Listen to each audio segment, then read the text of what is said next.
brought you a flower. Go find it in the woodpecker house by the street.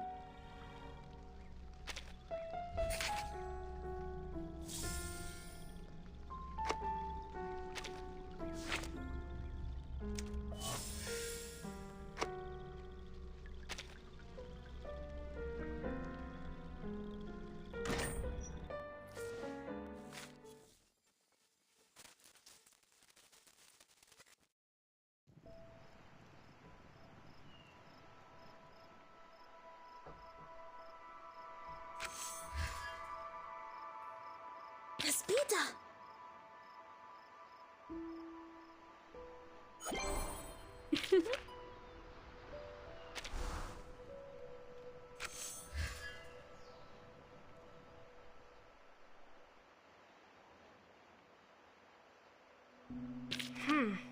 I see.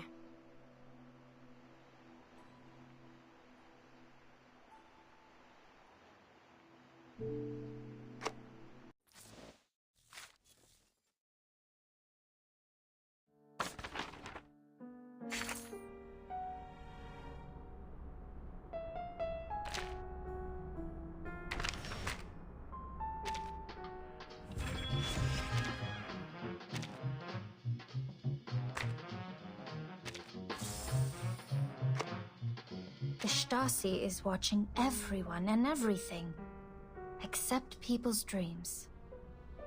Sleep. Go find your own promised land.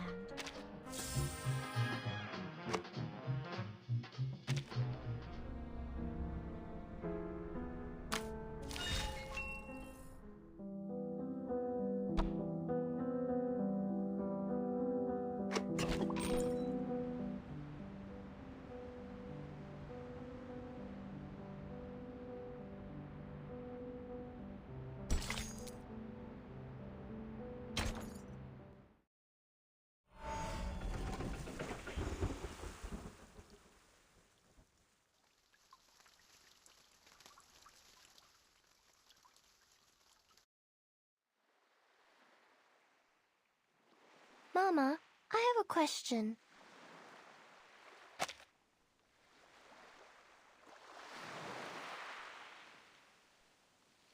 Why don't people like the irrational numbers?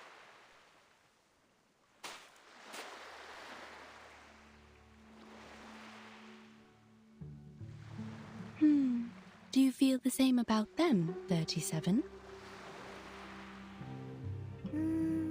Maybe a little?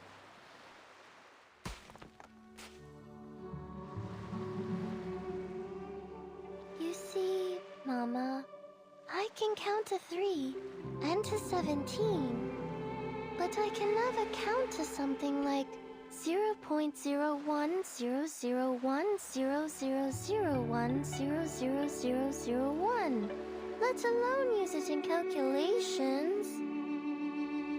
The endless, non-repeating decimals would make a mess of the results, and I can't keep the equations as simple and elegant as I want. But your favorite, the circle.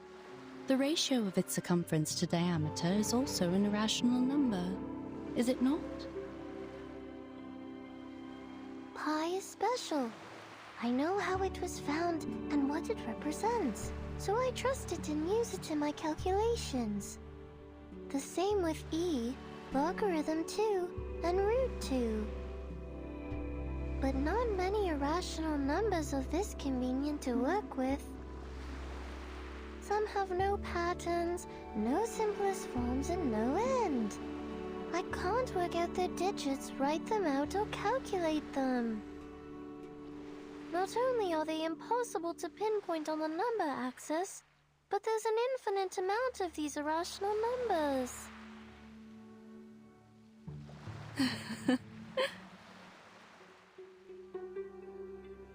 What's so funny, Mama? You're a clever, silly goose, my dear. You don't dislike them, you just don't understand them enough.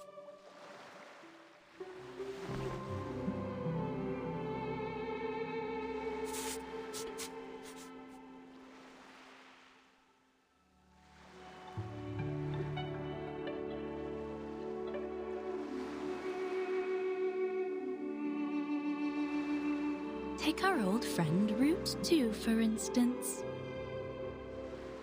The irrationality of this number can be proven through basic arithmetic, as it cannot be expressed as an irreducible fraction of integers a over b. A simple proof by contradiction is enough, with no knowledge of irrational numbers required. The presence of root 2 is prevalent in nature, and it is particularly noticeable along the diagonals of a square. This means... Oh, I know! This means the system built solely on the ratio of integers was flawed. Yes, root 2 is simple, elegant, and one of the greatest discoveries in mathematics. It showed the existence of infinite incommensurable numbers, with root 2 being the most obvious one to find.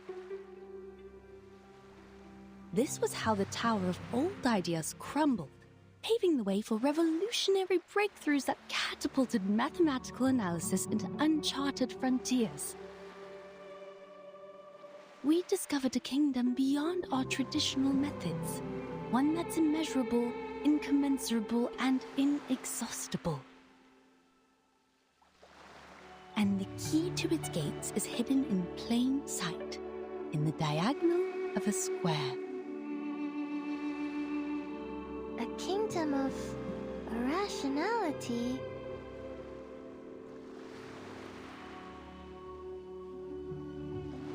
I see now, Mama. We are not all-knowing beings. There will always be numbers beyond our awareness, such as the nature of irrational numbers.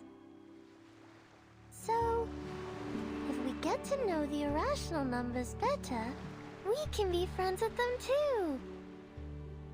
But you haven't told me why people on the island hate them.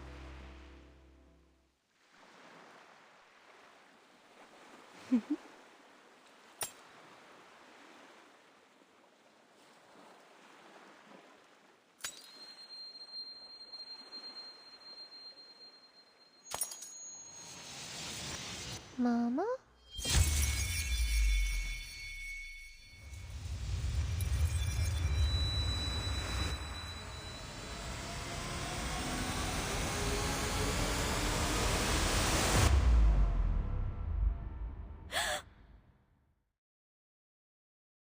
"37.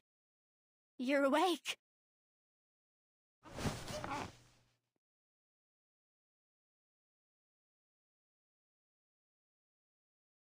Sophia? How long was I out? You've been in a coma for a week.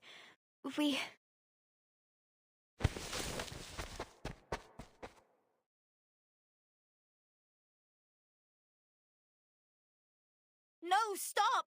You're not well yet! There's no time. I have to find 6. I have to tell them now. Our circle has been broken.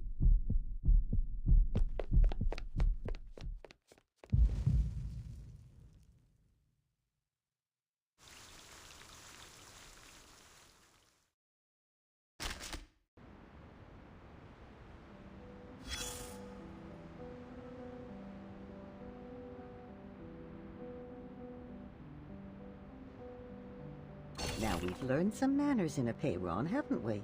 Namely, to abstain from beans, never parcel off a loaf, and stay away from the white roosters on the road. Oh, it's been so long since we last talked about these things. How time does fly. This rusty brain of mine is struggling to keep up. We should have waited until dawn to light the candles. The sun would have mistaken the day for night and delayed its appearance in the morning. That way we would have had more time to talk. Indeed.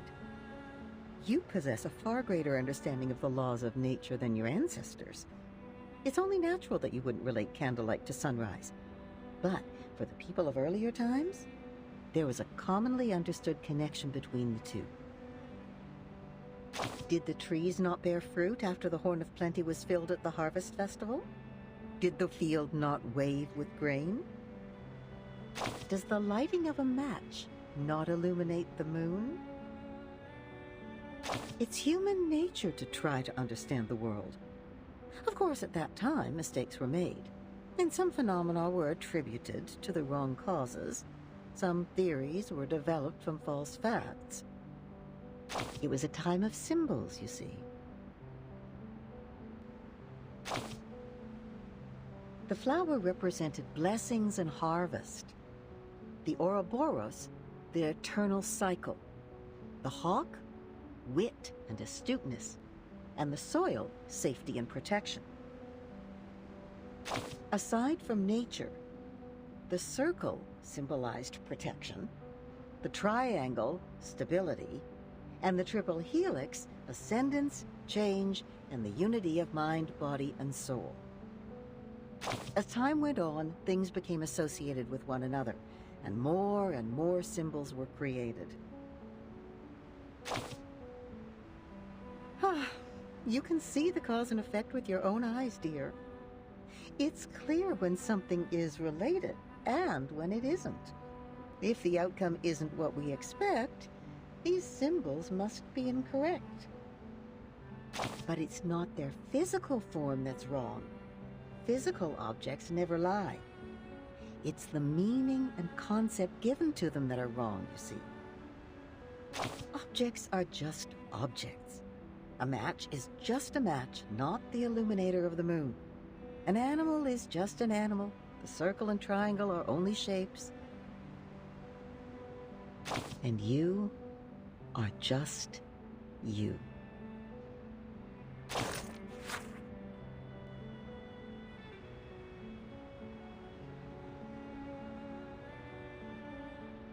And you are just you.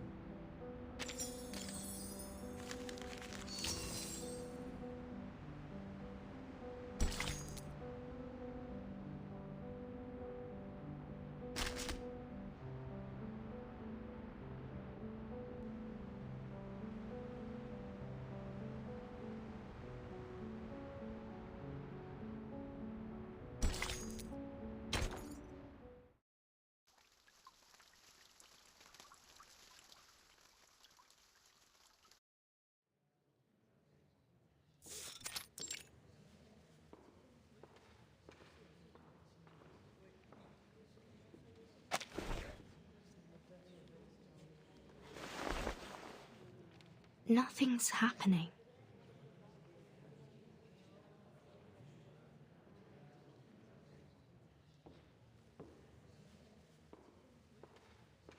Miss Virgin, your attention, please. This is a public inquiry, and your answer determines the fate of you and your friends. There will be a vote on your punishment, considering the leak of the island's coordinates and the damages caused by you and Manus Vindictae. Yet, in the past 2 hours, you've looked at your watch 10 times. Forgive me for being blunt. What could possibly bother you more than your sentence? My apologies.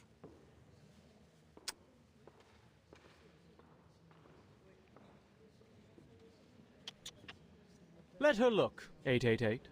Doesn't it occur to you that time is also in the form of numbers? Perhaps she's waiting for her lucky number to come.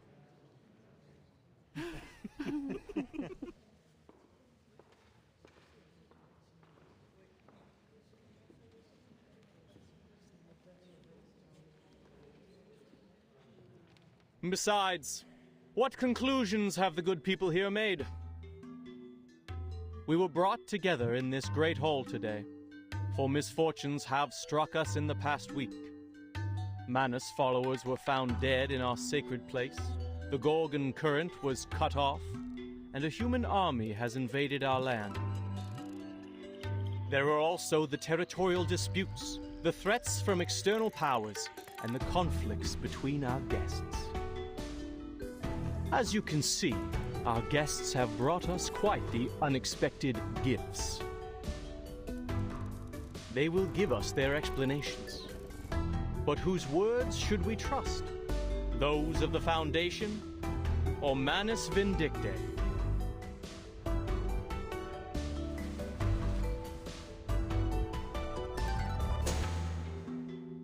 I swear on the Stone of Truth that I have no knowledge of the League. We never gave any information to the humans. As we speak, the St. Pavlov Foundation is taking measures to mediate the territorial disputes from outside the island. But you did report everything here to the Foundation. And you don't know what they did with the information, do you? Right. A questionable defense. A doubtful explanation. Why should we trust her? We all know that the Foundation is closely associated with the humans. They are the false friends of the Arcanists, with their crocodile tears and broken vows. While many may have changed over time, their nefarious human taint lingers. Besides, why should we seek collaboration and assistance from an organization that's 7 years behind us on the study of the emanation?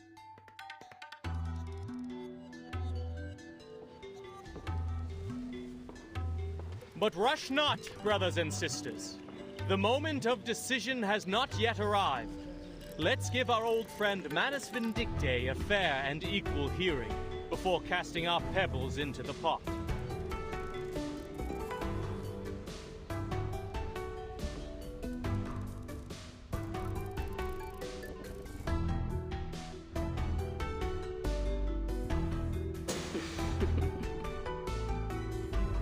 Indeed. The Foundation's understanding of the emanation is 7 years behind ours. However, our Manus friends here are unable to speak at all, let alone understand complex mathematical principles. Please enlighten us, Miss Arcana. Why were swaths of your followers found dead at the door of our sacred place? Did our math lessons drive them to madness, causing them to bash their heads against the gates of truth like martyrs? So it would seem. What?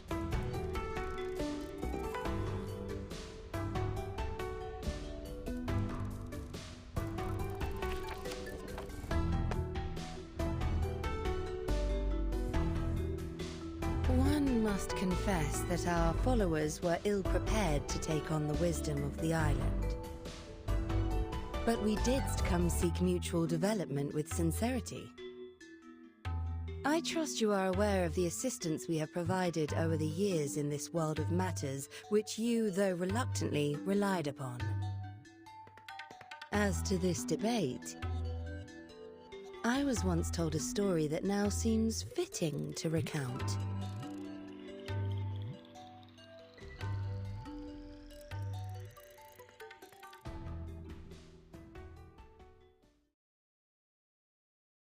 Pray, share with us. Thank you kindly. 'Tis the story of the Circle. A young artist told it to me before I arrived on this island. In the ancient past, amid a world of primitive instincts and ignorance, the first intelligent mind awakened. Overwhelmed by the enormity of nature and dismayed by its own insignificance, the creature was shaken to its core. In an act of defiance, it drew a magic circle, shielding its powerless self from the formidable world beyond. This was the first magic, when the primitive man mastered the pneuma within and wielded it against the relentless forces of nature. In that process, man hath gained a deeper understanding of the boundaries and limitations of its power. This is the tale of the first circle.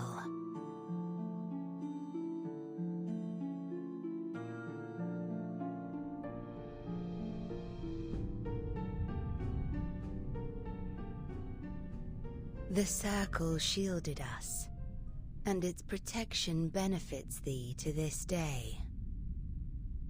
What I find intriguing in this story: man hath established its existence, recognized its boundaries, and learned the purpose of life, all by relying upon this very circle.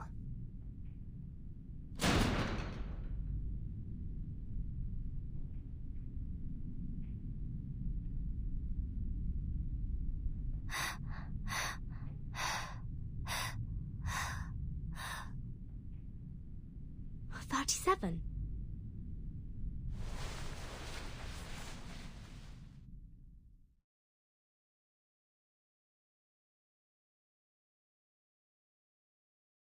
What's wrong, 37? The island.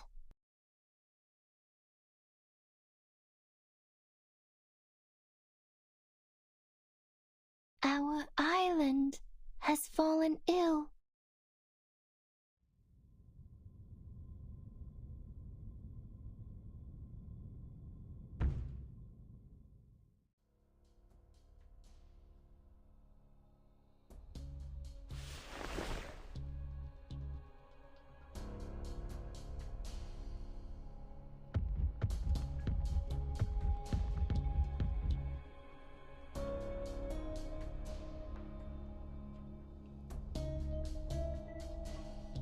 Ah! What is going on? Is that a hailstorm? No. I don't think so.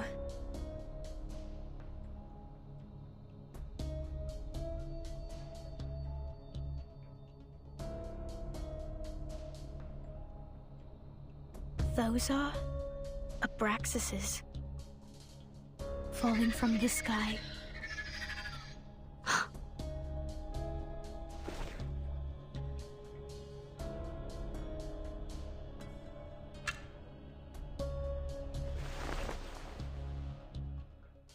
It's the storm. The storm of this era is here.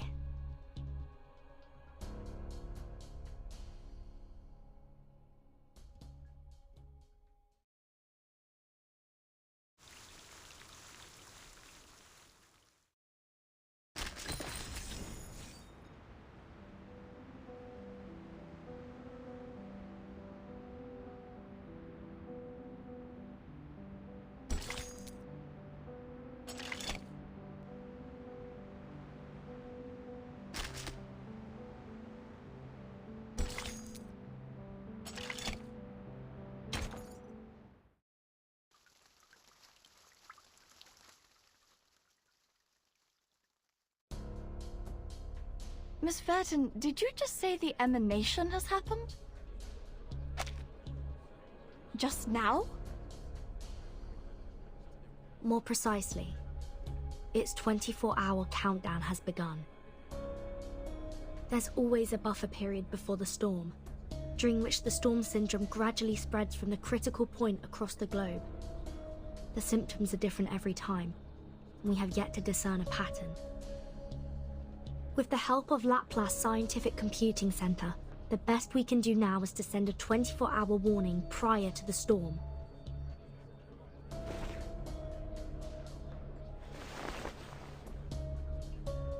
Another minute has passed.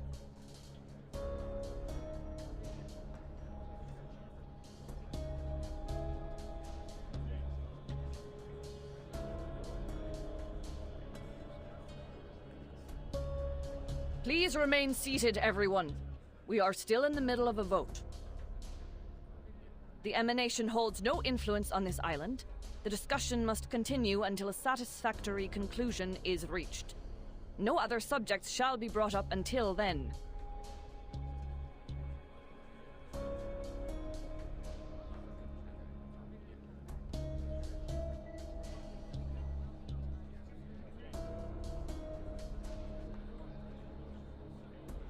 Come here, 37. Can someone please bring her a blanket?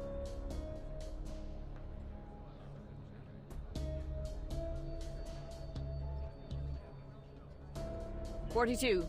Go with Sophia and check on those Abraxases.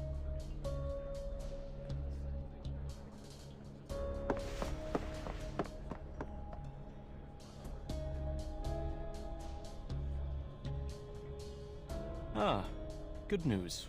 Good news indeed. We are freed from the pain of choosing whom to blame, are we not? What?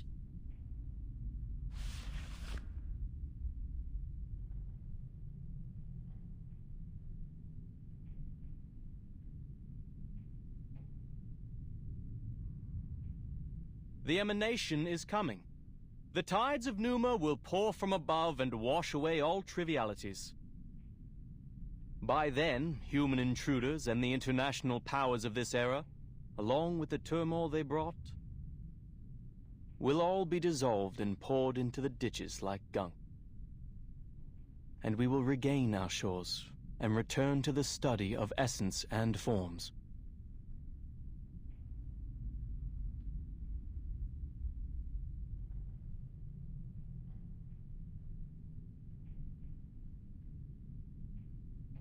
No, it's different this time.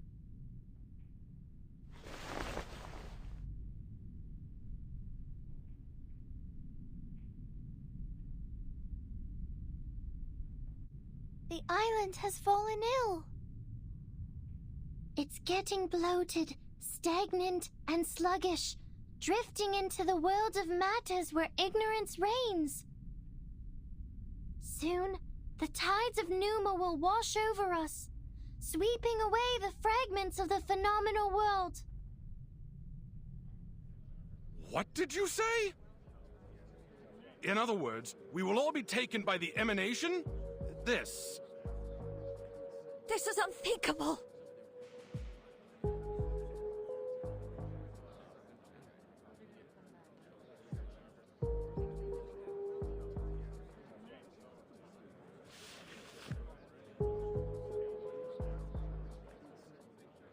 "37, you just woke up from a coma. You're not well. Why don't you take another rest?" No time for that. I'm here to warn you. Apiron is gone. I can no longer sense it. This has never happened before. Why are you so surprised, 37?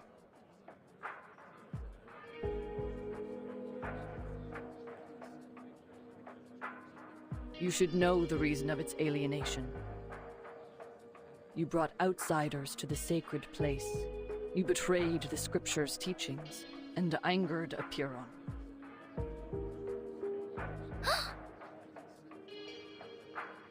Of course, I may have jumped to this accusation, as Manus Vindictae also intruded our sacred place without permission. People, as of now, there's no proof that the emanation will influence the island. 37's account is lacking. And we are still plagued by suspicions, accusations, and the damages done to our home. We are to proceed with the hearing and reach a final verdict on both the Foundation and Manus Vindictae.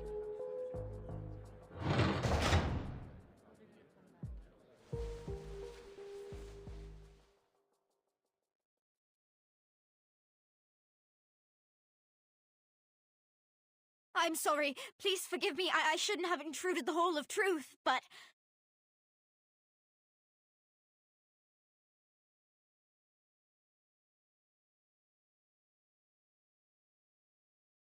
Sophia, weren't you and 42 checking on the Abraxases? What is the matter?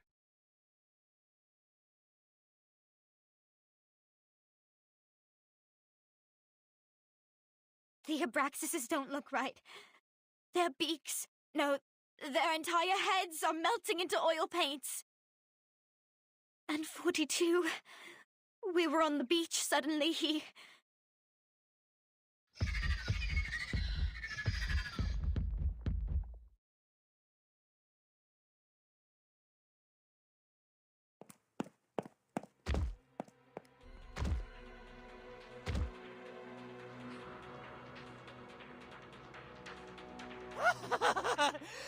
I see! It finally all makes sense! There never was the truth, nor the transcendental! Everything is a lie, nothing but shadows on walls, flickers of fire and fragments of reality. No one will survive the oblivion. The island will be destroyed amid its conflict.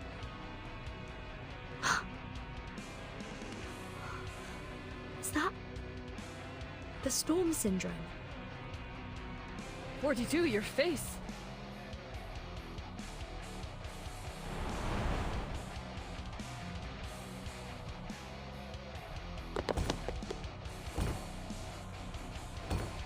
No one! 888, stop conversing with him. We must subdue him. Now.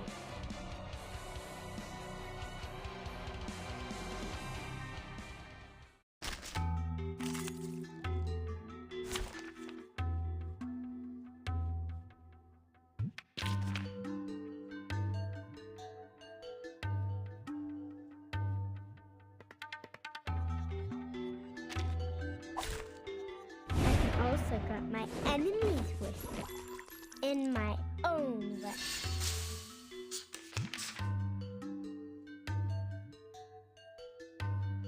This book or this one? Great. No mistakes. Time to turn the page.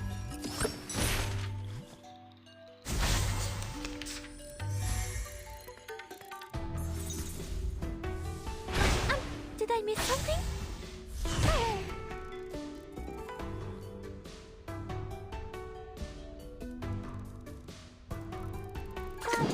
This book? That's your idea. Break it. Break it. I can't read it.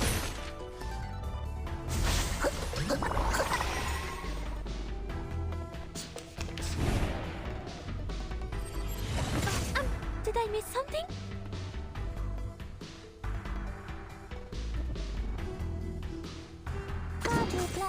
Or this one? Made it to your mind? Break it. Break it. Like a metaphor? Oh, you deserve it.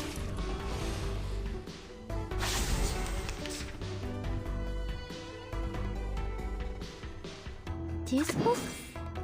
That's your idea. Fine. To read. Break it. Break it. Oh, you deserve it.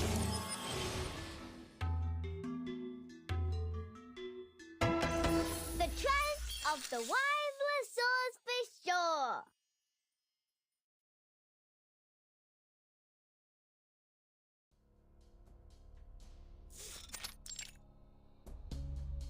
He has the storm syndrome.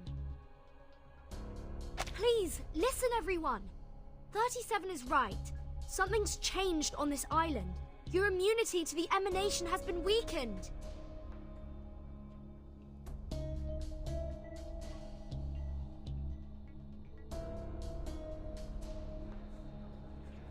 How? That's never happened in the last 8 times. A feeble induction, my friend. Just because you've never seen a purple cow doesn't mean it doesn't exist. Must we talk of logic now? 42 has literally been emanated. First the army, then the emanation. Everything's been falling apart since the outsiders arrived on this island. The Foundation and Manus Vindictae. One of them must answer for this. Then you should also ask 37 and number 0 what they've done in the sacred place to anger Apeiron so much.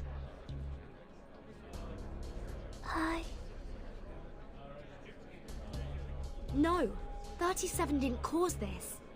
I told you, it was Manus Vindictae. They broke the peace agreement and launched suicide attacks. They forced their way into the cave. You and them are equally responsible on this matter. They at least paid with their lives. What about you? You claim that 42's abnormality was caused by the emanation. But how are we to believe that it isn't, in fact, the work of your arcane skills? As we went through your belongings, Miss Vertin, we found a golden sampling device. Enlighten us. What exactly is the Foundation looking for here? That's...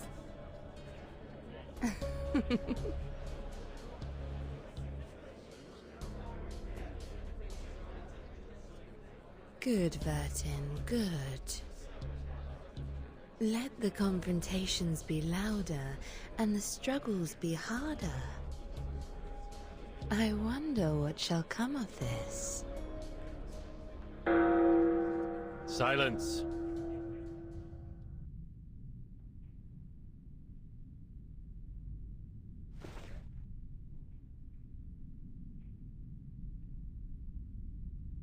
The debate will end now. Since we were unable to come to an agreement, further discussion is pointless. There are more pressing matters to attend to. This will be the end of the assembly, and my decision will be the final ruling. I demand that both parties leave this island at once.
The decisions of my fellow brethren shall be respected. I also agree with your verdict.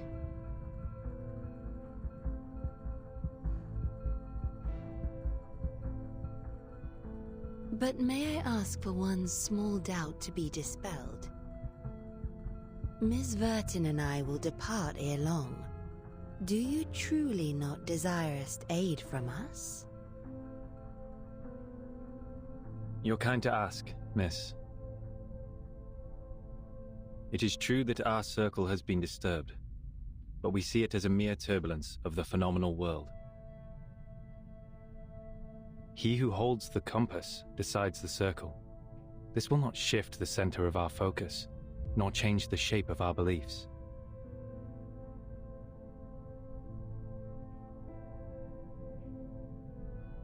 Medin Hagan.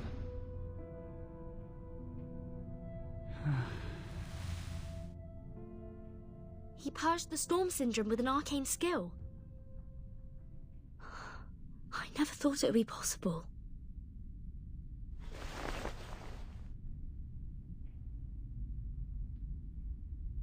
The light of intelligence has cleansed 42 of confusion. It is also what the island needs. The incident will be properly handled, and my ruling stays unchanged.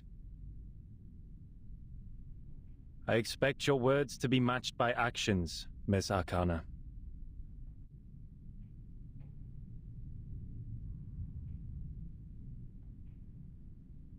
Certainly. It was a fair and just decision. If only one could depart amidst such unfavorable weather. I presume Miss Vertin will also appreciate more time to prepare for the journey. What sayest thou?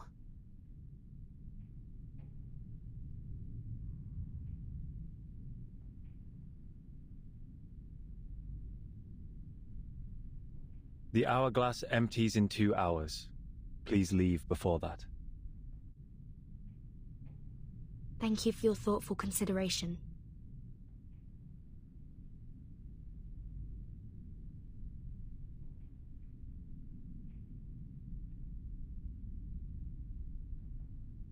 Lastly, I would like to share a story. To conclude today's meeting and respond to Miss Arcana's tale. I am most honored.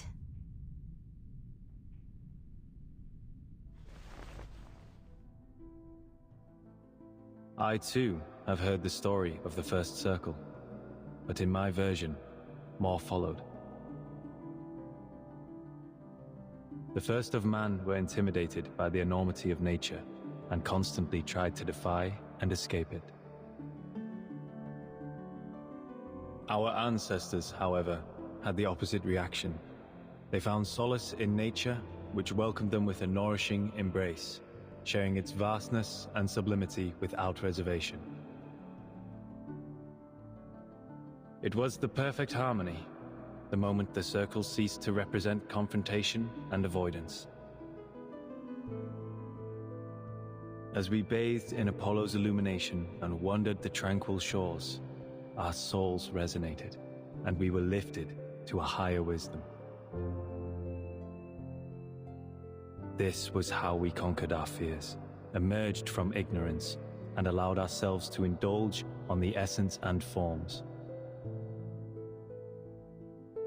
This was the rise of the classic man.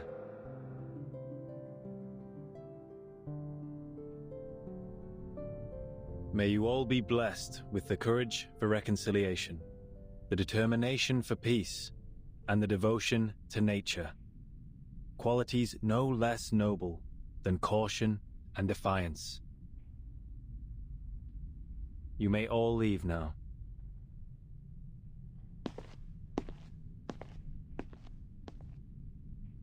Please, just a moment.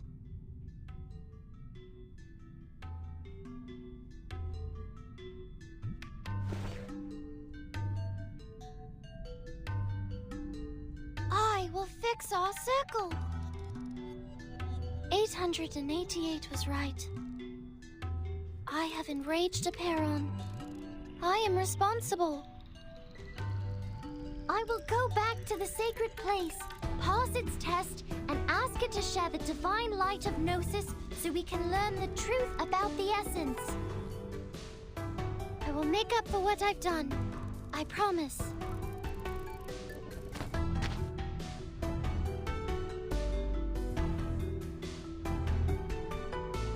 It has been 300 years since the last challenger had their success in the cave. 37. Are you aware that we have other means to cleanse the island, even if you don't bring the matter to Aperon? Yes, I'm aware. Then are you aware of the price you will pay, should you fail its test? Yes, I am. Then you shall have my blessing.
I will assist you to keep the battle under control.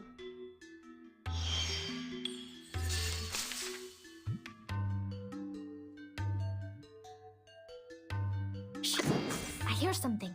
No. Talking out calms people down. Please, don't resist.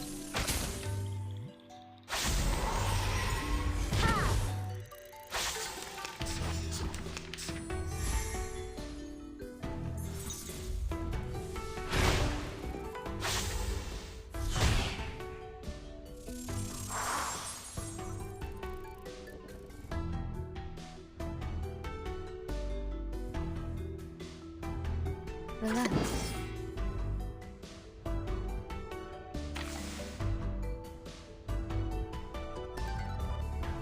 Whose heart is beating so loud?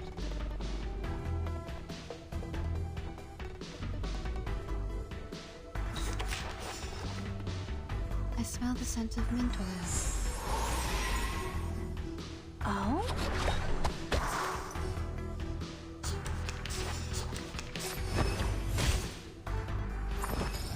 Stop.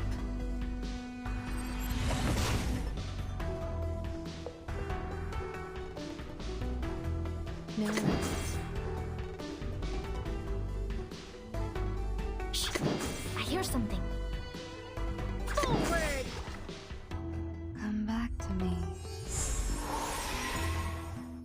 Talking out calms people down. Target locked.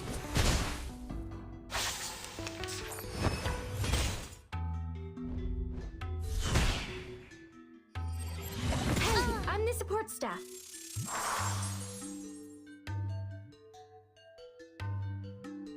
Whose heart is beating so loud? Relax.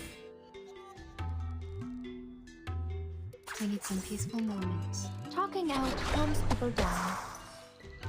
Thank you for your cooperation.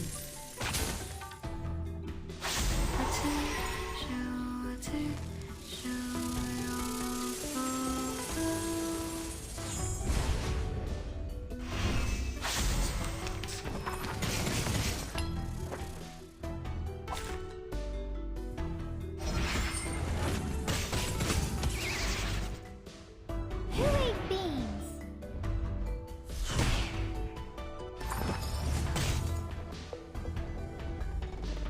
Retreat! What? I can't make the call?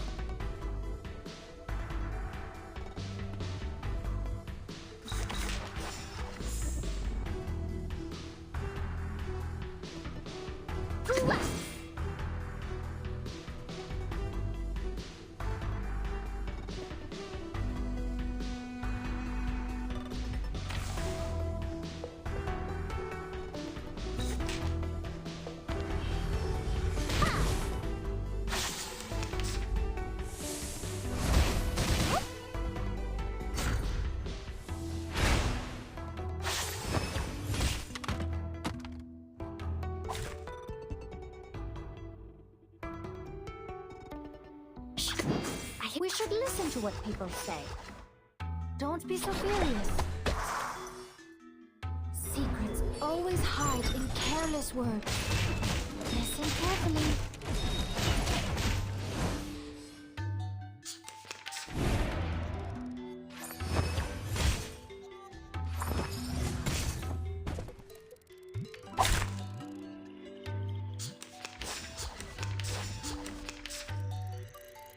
It could be found. Foam is a bubble.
The headquarters has issued a notice. The critical point of the storm is in Vienna.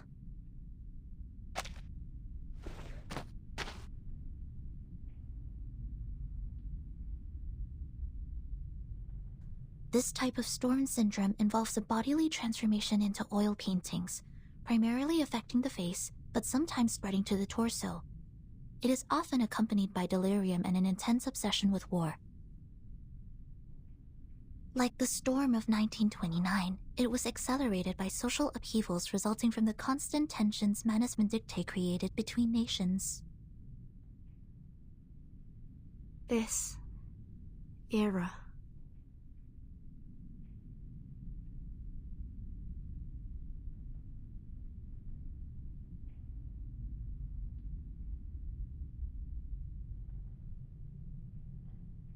This is absurd!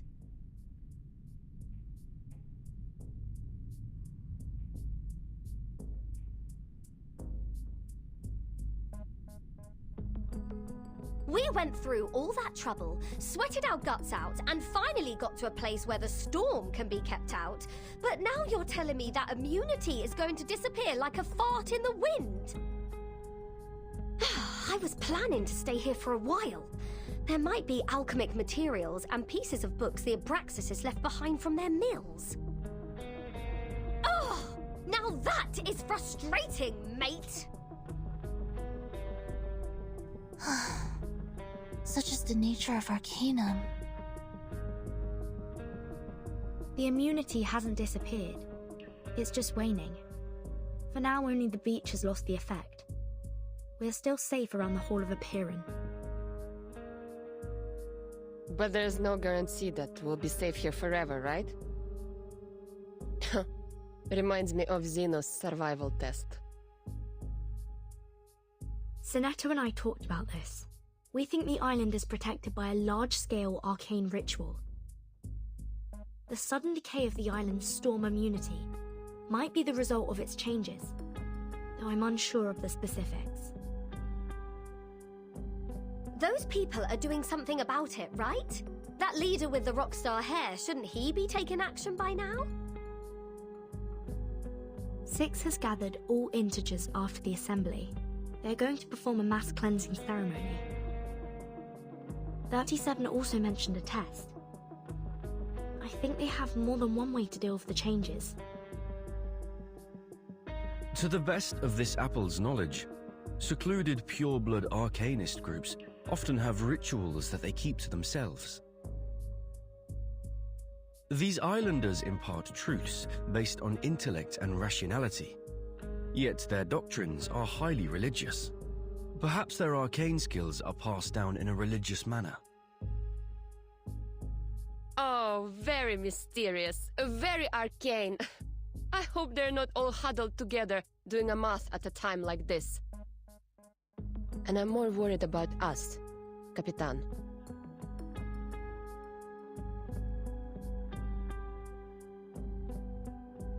Arcana asked for more time for both sides to withdraw, didn't she? Yes. Six gave us 2 hours to leave. That is to say...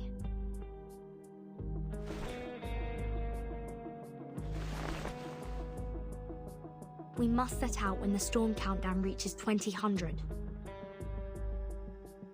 And before that, the stone bangle on your wrist still works, right? Yes. I can feel it.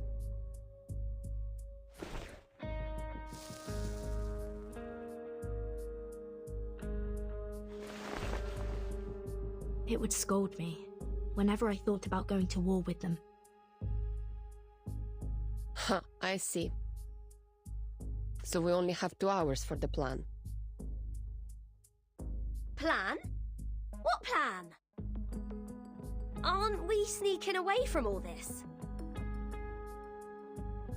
Sorry, Regulus. Your...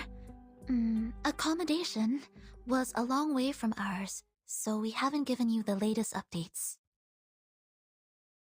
To put it simply... Where are you going?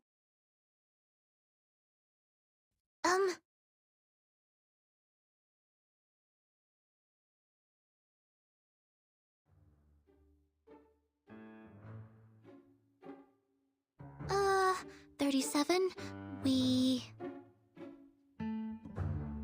We're discussing how to leave this place, 37. Precisely.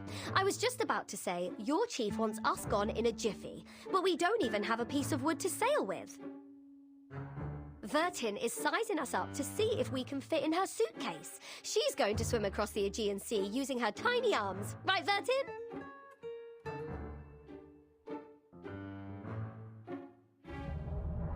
Right. Sounds like a lot of fun. Then you must leave from the north side of the beach. Jump off the cliff there and head south. The cliff is on the tangent line of the Hall of Apeiron, which is a good sign for your journey.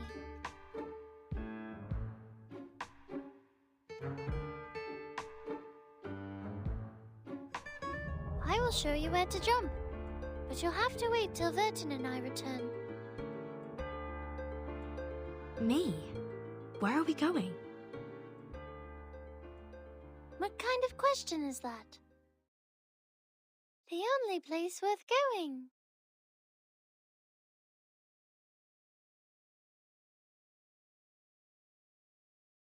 You're the one and only Zero.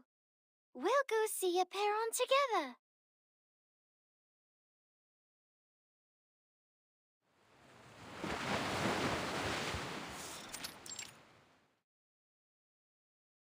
Aren't you going to look for 37? You took such good care of her while she was in a coma.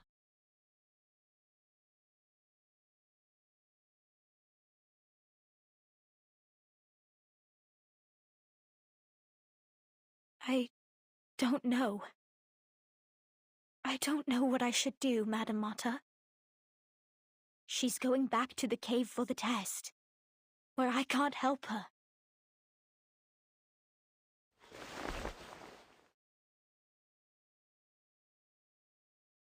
All I can do is pray for her, for I have no adequate knowledge or power to assist her.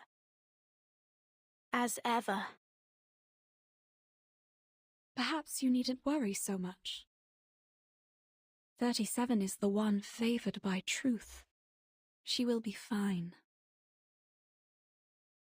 I know. It's just...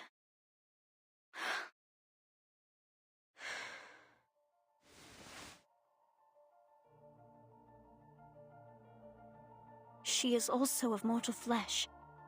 She could get hurt, bleed, or die.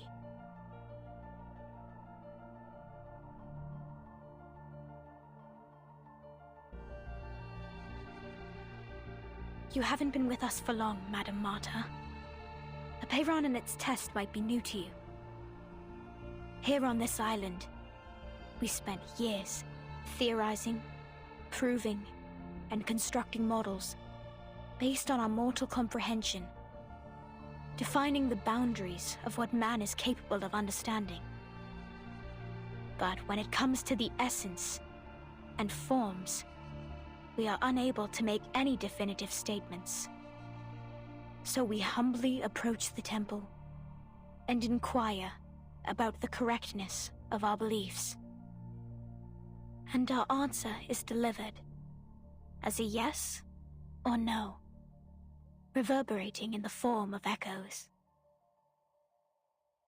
Is that the submission of proof Six mentioned before?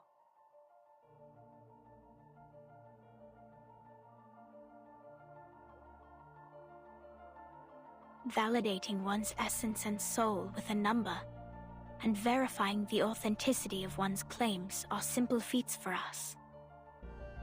But Apeiron's test is different. Those who succeed will obtain the transcendental truth. Those who fail will pay a terrible price.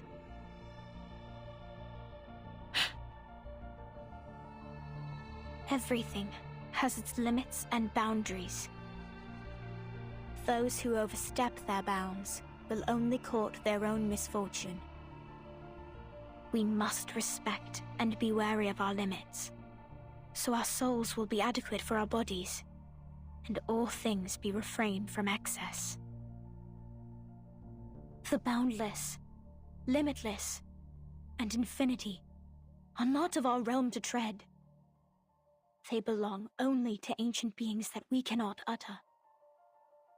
We can only stand in awe, offering our admiration, humility, and reverence. Now 37 is going to knock on its door and ask to be indulged with the transcendental truth. But if she fails, if she can't bear the weight of the boundless infinity,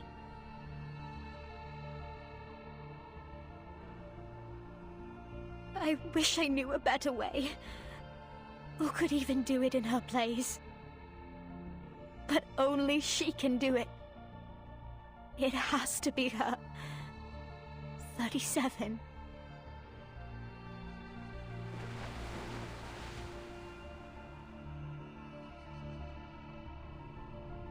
I'm sure this is the perfect solution to finally put an end to all our problems.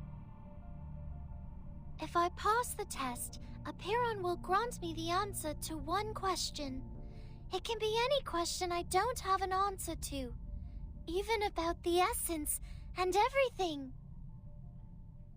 At least that's what Mama told me.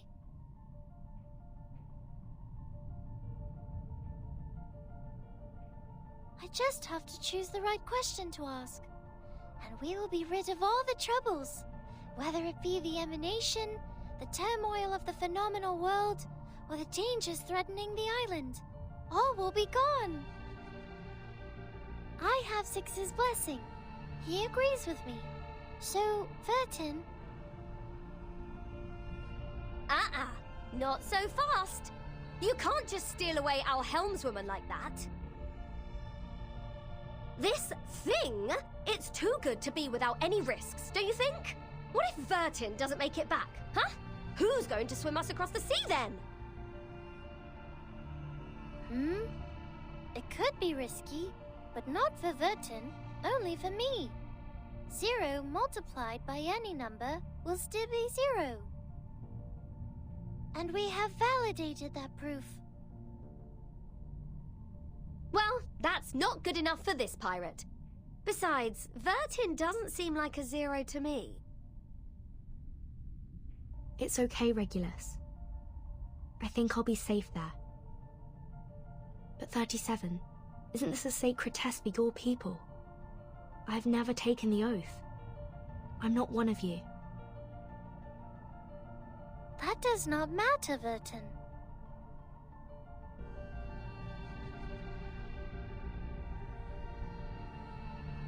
But you must know that once we enter the temple, we cannot turn back. The path to the truth is a one-way road. Our last visit was interrupted, remember? You didn't get to ask your question, and I didn't get my answer. And now, I don't need to ask my question anymore.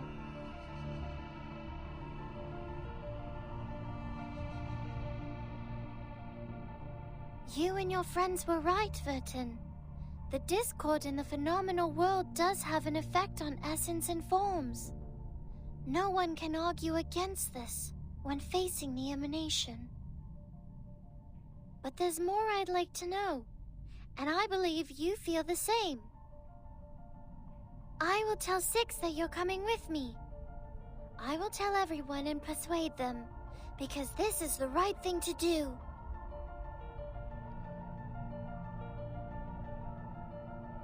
Go, Timekeeper. While you're out, Lilia and I will ready us for evacuation. We will liaise with the Foundation from here. Thank you both. I'm ready. Before we go, 37, I have a question.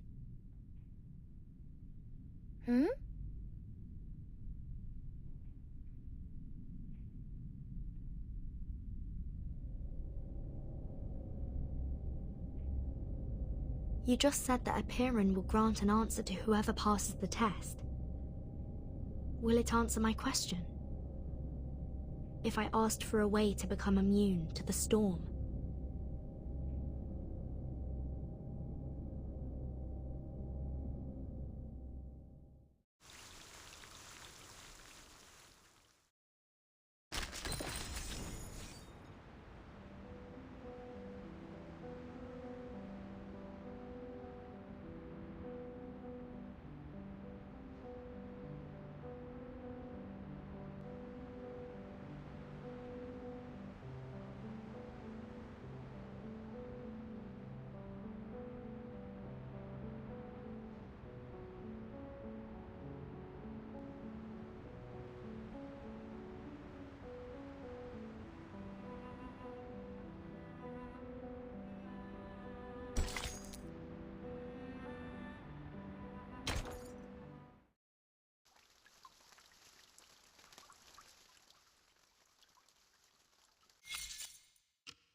Damn narcissistic, fat-headed, humanocentrist freaks!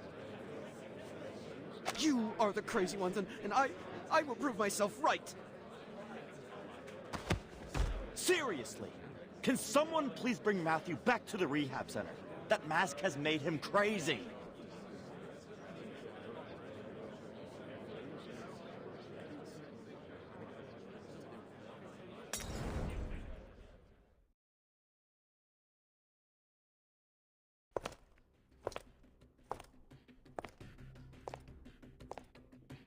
Any progress?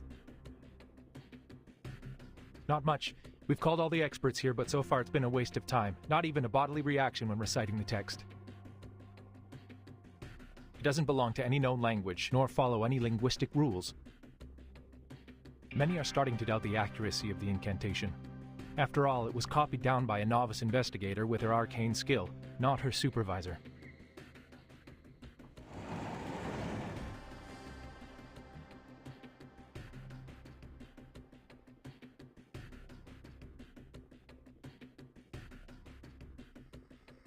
Miss Marcus, can you confirm that the incantation you dictated was correct?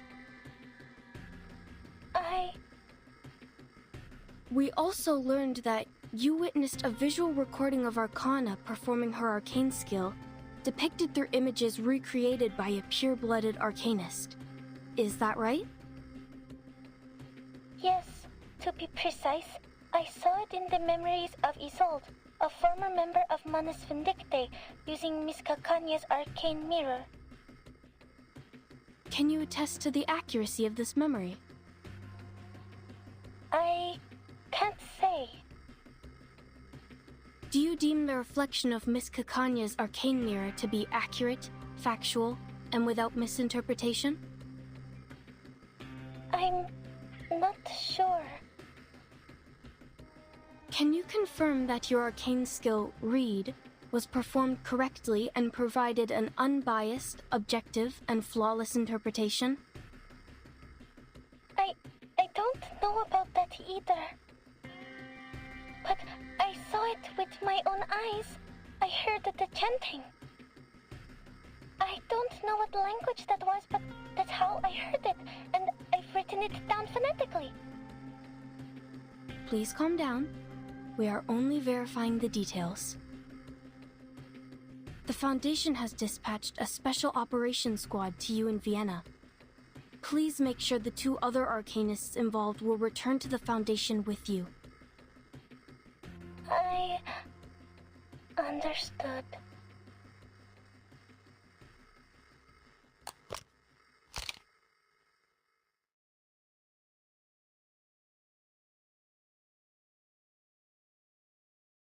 Is this it?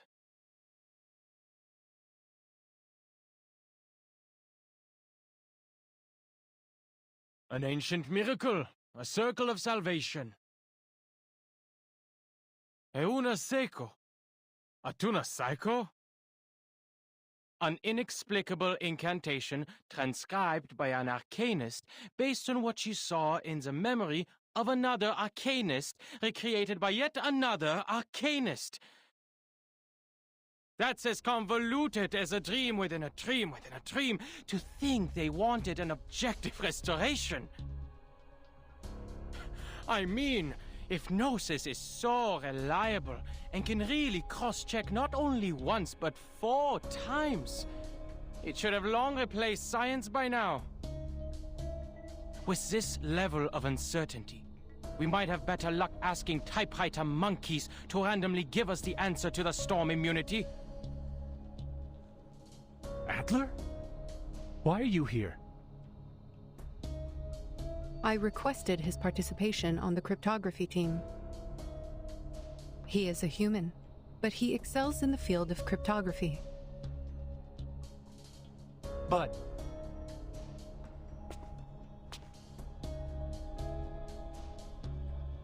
And why can't I be here?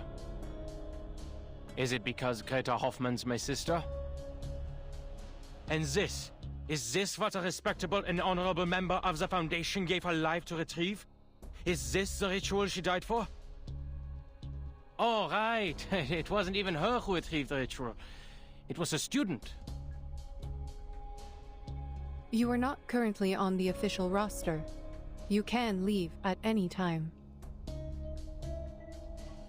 Leave? Why should I leave? Ich habe jedes Recht zu wissen, wofür meine Schwester gestorben ist. Nun gut, Leute, an die Arbeit. Lasst uns dieses große Rätsel entschlüsseln und sehen, was es uns bringen wird. Erlösung oder Zerstörung?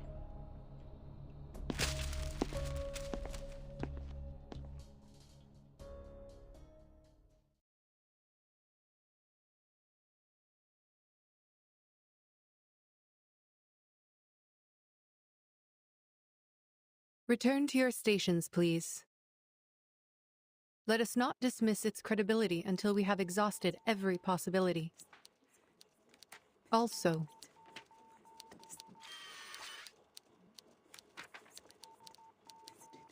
add Adler Hoffman into the cryptography team roster.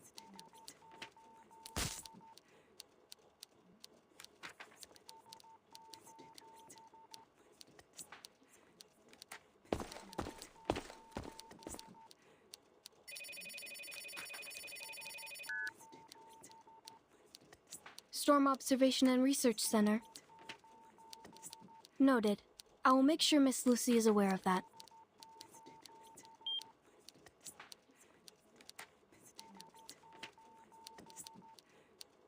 What is the matter? It's a call from the rehab center about the previous study on the Manus mask. Ma'am, I think you should go see this in person.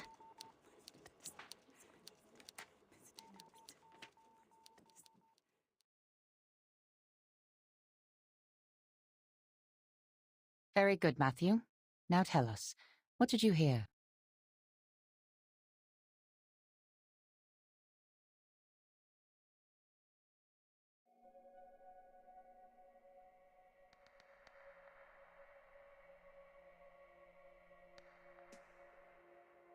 Voices! Those voices! The inaudible murmurs, the frightening whispers, they worm into my ears. I told you before. I wrote about this before, but you dismissed them as manic episodes.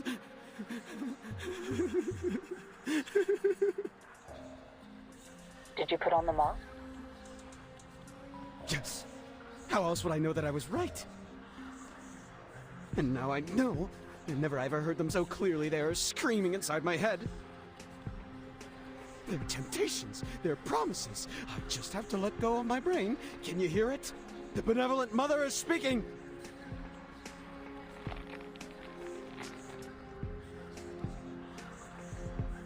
Now, I can write the ultimate paper! Who is this mother?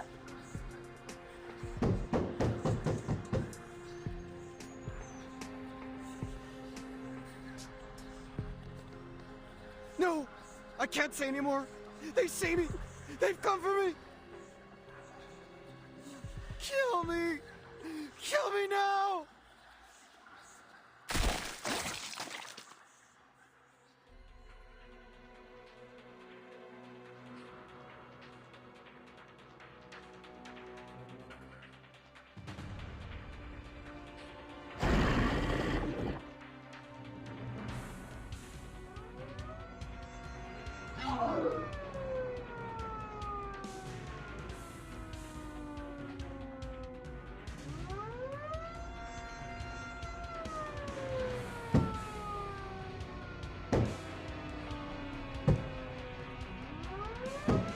Suspend all research on the Manus mask at once. Its dangers far outweigh the potential benefits. Seal away all equipment and share only a controlled account of the incident with others. We cannot afford to have another researcher try on the mask again. Now, clean this up. Yes, ma'am.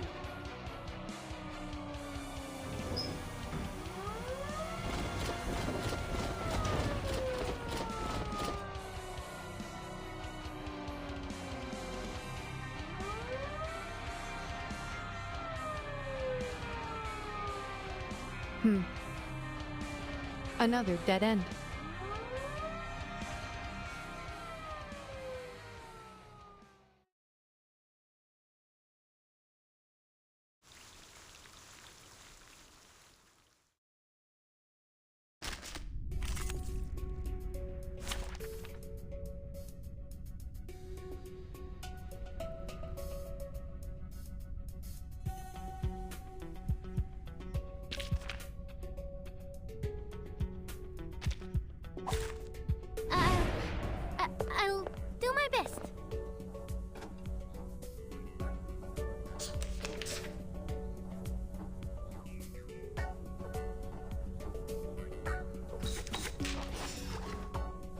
This book?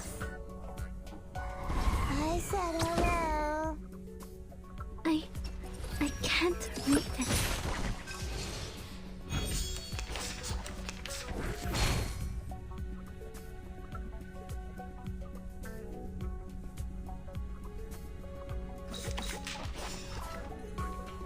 Or this one. Fine. To read. Hilarious! Victory? Okay, but what does it mean to us? I mean, what does it prove?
What is the status of the sampling, Simone?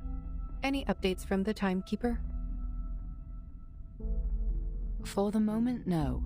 The people on the island are still suspicious of the Foundation's motives, so she hasn't had a second chance to collect any samples. But she has called in an hour ago. We were informed that she will return to the cave shortly. She also warned us that the immunity zone on the island appears to be shrinking. The safe zone is not stable.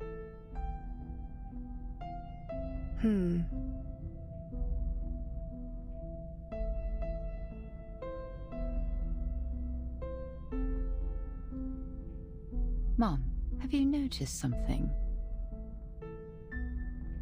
They are unrelated, Simone. The mask and the incantation are indeed related to Manus Vindictae, but they are unrelated to each other.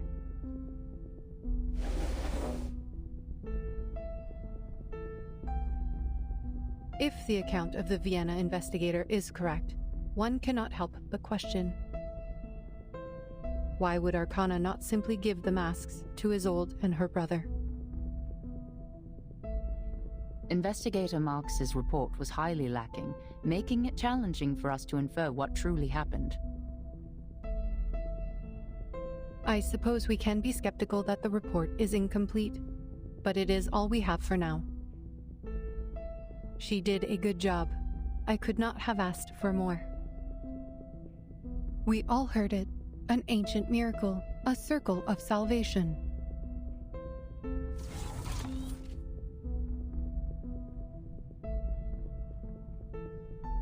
The leader of Manus Vindicte promised a miracle, but the mask is far from it. The mask is a tool of control, designed to identify and enslave the believers. Matthew has demonstrated its effects for us. But this ritual is different.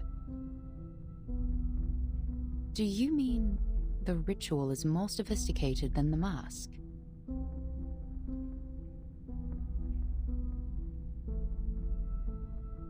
Perhaps, but it is not entirely definitive.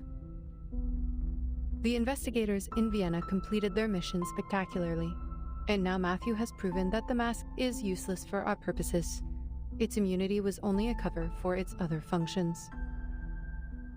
And the mask has powerful and irreversible side effects. Even if we find out how it protects the wearer from the storm, we cannot use it on our colleagues.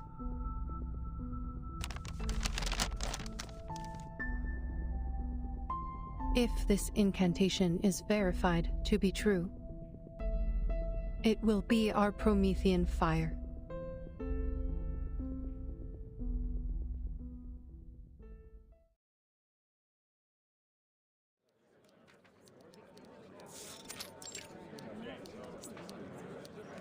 This ritual is useless to us. Save yourself this trouble. We're not getting anywhere with this. What?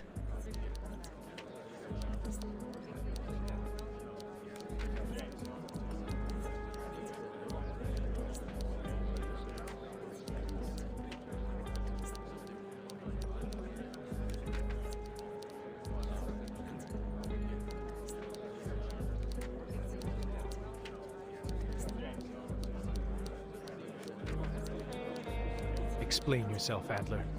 What do you mean the ritual is useless? You barely sat down. My coffee's still hot.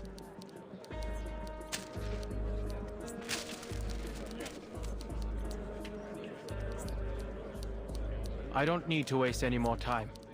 It's simple logic.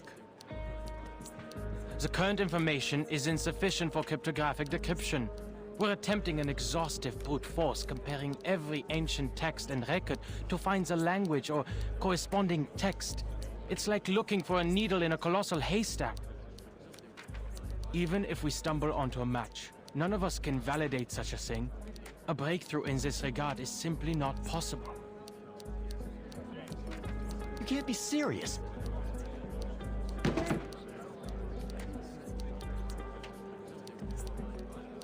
And what is the basis of your reasoning? Have you figured out the mechanics behind the ritual? I didn't need to understand the intricacies of Arcanum to deduce this. It was simple logic. So you never even tried to understand it. With your supposedly superior human reasoning, you dismissed all of our dedication and hard work just like that. Who the f do you think you are?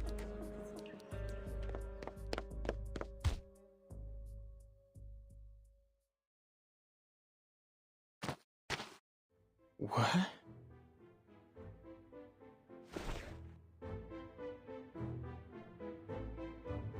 Matthew was right. You arrogant fools, clueless morons! Get out of my face, you humanocentric narcissist! Go to hell!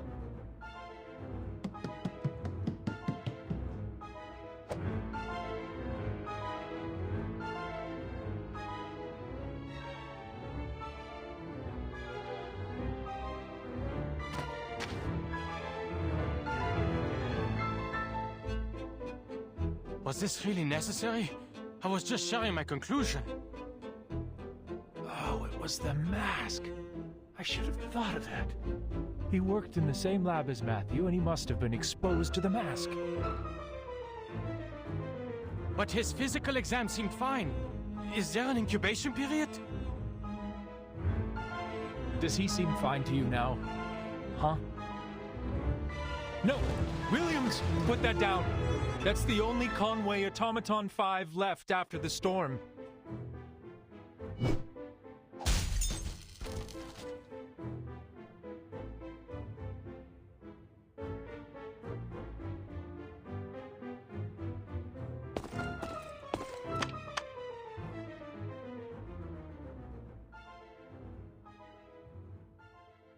Security!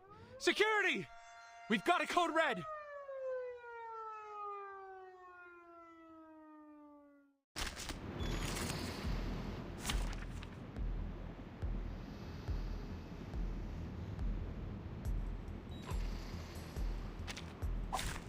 Let the helium fill your pulmonary lobe.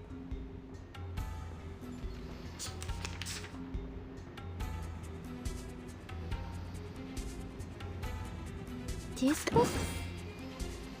Or this So one? that's your idea. I can't read it. It turns gray. I said hello. It's time to say goodbye. Don't miss me, really. I'll be back. So, what are the implications for the decryption? There were no unintended consequences.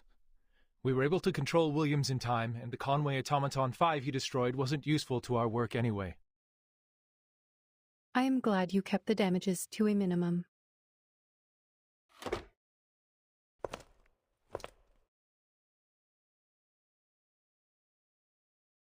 Since you are still here, Mr. Ulrich, I take it as a sign that you have more to report?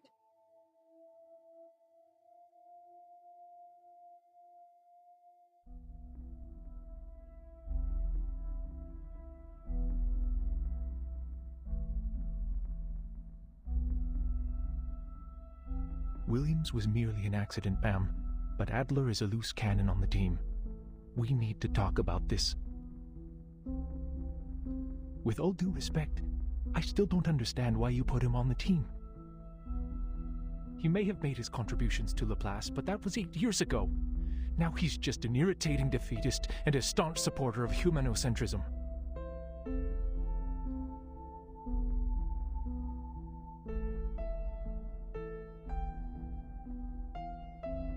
He never understood the Arcanum, or tried. He's still stuck in the time before the first storm and refuses to acknowledge that his small, beautiful world is gone. How can someone like that help us?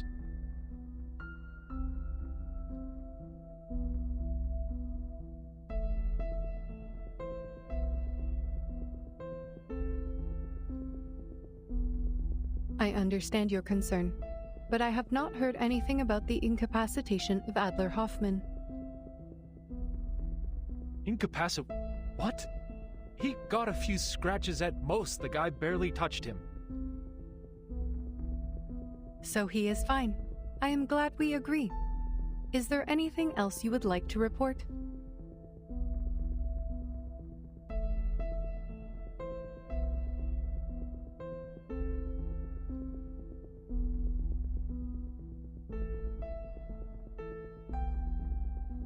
His lack of knowledge on Arcanum is exactly why we need him.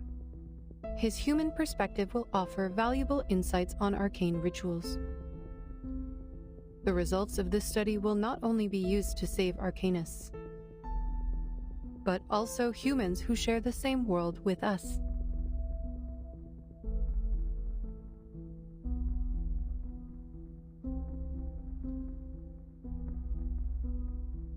We are racing against the clock, mister, and your report on personal disputes and racial conflicts has wasted 2 minutes and 37 seconds of our time.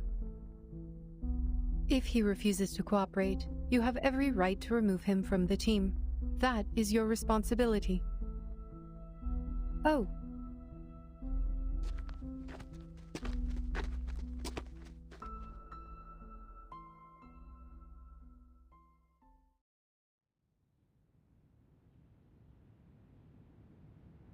I am relieved that you survived your altercation.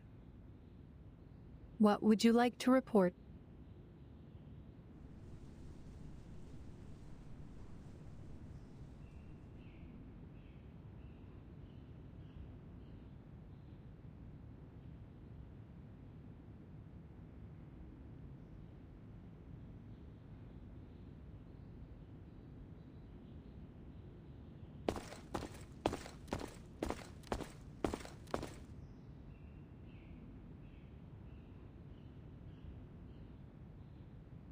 I'm fed up with wasting time, ma'am. The setback with the mask has already driven too many people insane. That's why you should take a look at this.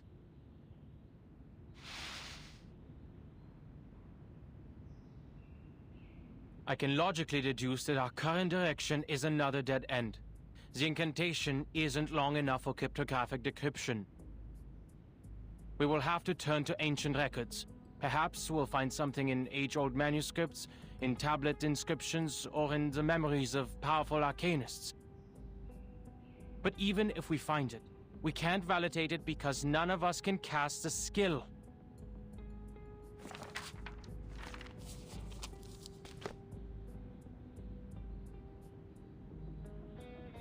Low-ranking arcanists can't cast high-ranking skills, even if they know the exact pronunciation and meaning of the incantation. Gnosis is beyond reason like that and cannot be debated. It stems from raw intuition rather than logic and intellect, is shaped by personal experience and natural abilities, and cannot be intentionally replicated. And the most determining factor, it relies on the arcanist's purity of blood. The miracle ritual you hold such hopes for belongs to the leader of Manus Vindictae, a pure-blooded arcanist whose power is beyond our imagination. It's like asking a toddler to solve Goldbach's conjecture. It's completely beyond the boundaries of our limits. But you are not an arcanist. Why should you play by their rules?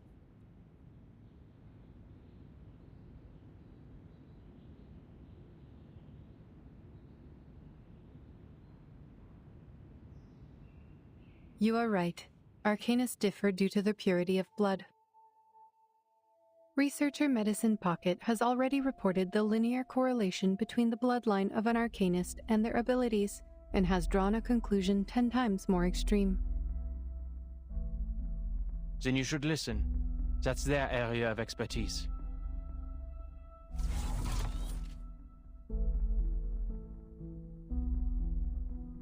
We know that our cryptographers do not have the power to validate the ritual. And we do not expect you to do that. All I ask of you is to come up with a feasible plan and to do it as a team.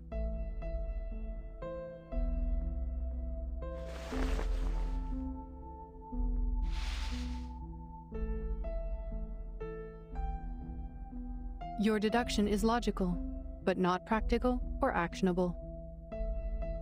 So I should return this to you. What?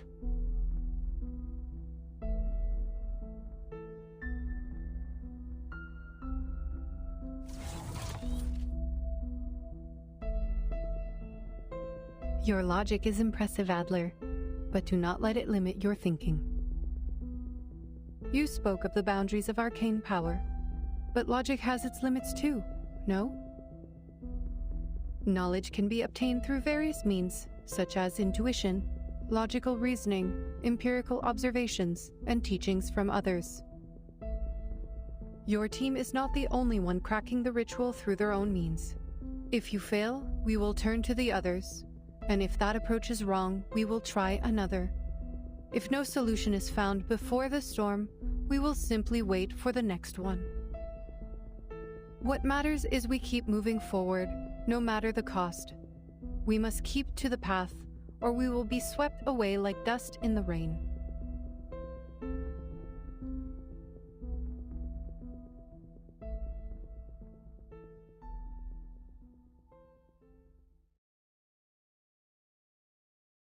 If one team fails, you can still turn to the others.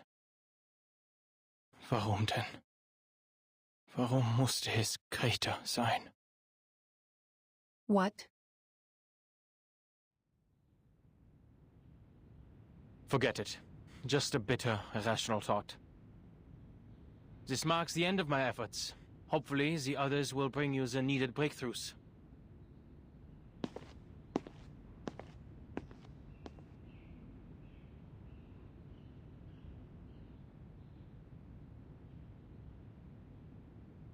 You've been waiting here for a while. Are you expecting someone? You aren't the type to waste time listening to us whine, so there must be something here worthy of your attention. Is someone close to a breakthrough? Nothing of the sort. I am recharging. We have a public power outlet here.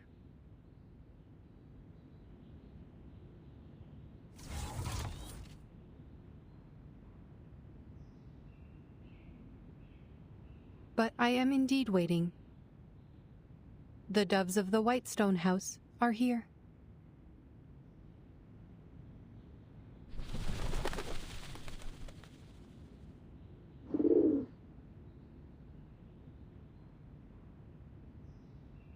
Good. Someone closer to the limit has given us aid.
Be ever so careful. Once, many fire thieves sat here, sipping coffee, as they tried to decipher the best angle to hold up their reeds to jam the burning wheel of Helios and steal his flame.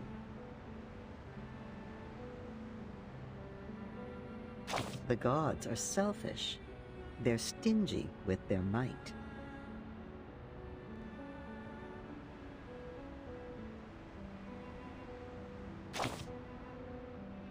That's easy to say when the power's not yours to give.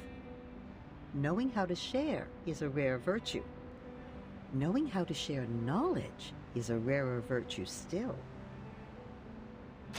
How can we transfer our wisdom into mortal minds? The gods pondered. Can inspiration be duplicated from one brain to another? It comes and goes like a gust of wind. So, what can be done?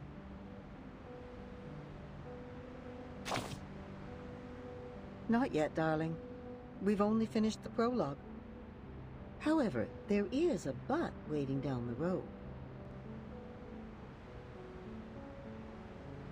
Sudden rain dampened people's enthusiasm for the future. The floppy disks and many clever minds perished in it. Some of the fire thieves grieved the loss. They screamed and swore to retrieve what was lost. What about the rest of them?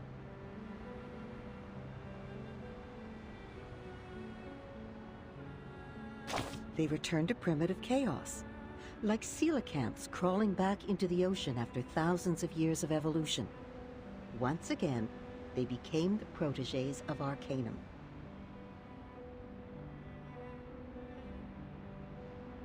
Perhaps they made the right choice by leaving that useless science behind.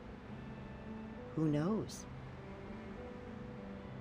The story of the fire thieves has only gone this far, darling.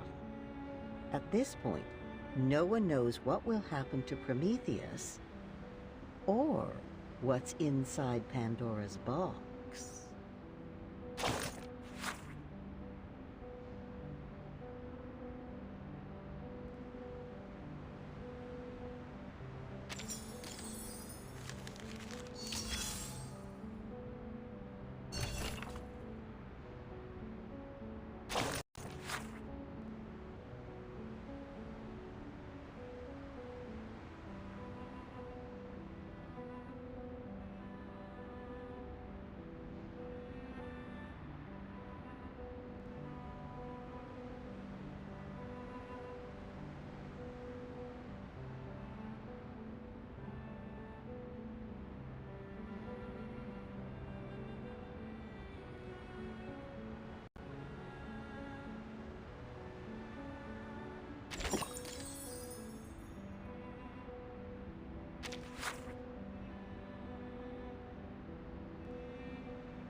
Any news from Zeno?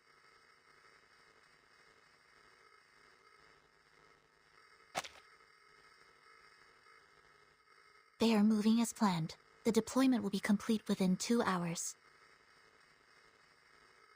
What about Arcana? Same old, standing still on the rock as if she's a part of it. Soaking up the salt in the wind, I guess.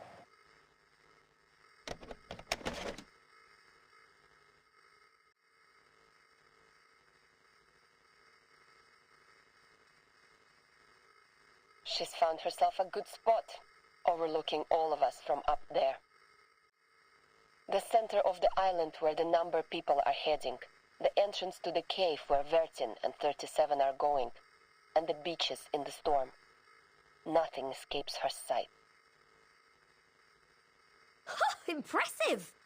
Maybe she's planning her escape. Is she also going to swim? It seems like we're in for a swimming competition. Speaking of which, it would be nice if those tortoise slowpokes could swim a little faster.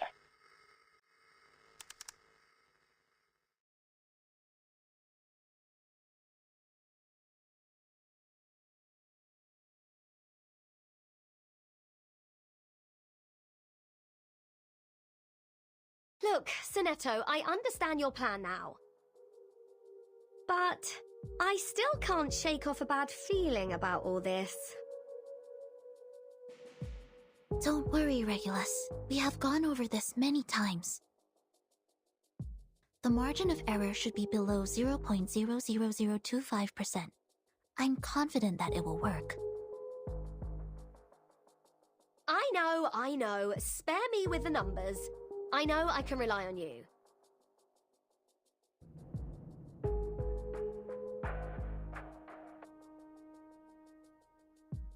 I'm still worried about Vertin. Will she make it back in 2 hours? If she doesn't come back in time, who's going to take charge and guide us? We'll have to steer our own course, won't we? Yes.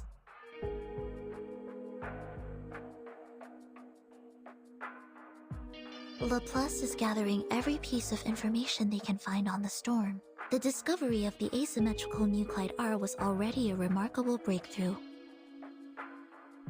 It would help the immunity research a lot if the Timekeeper could find something useful in that cave.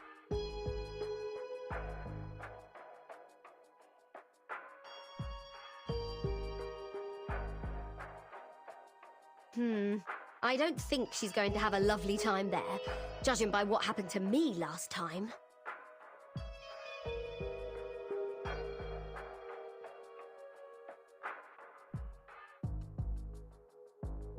Is it just me, or do you also find this a bit fishy?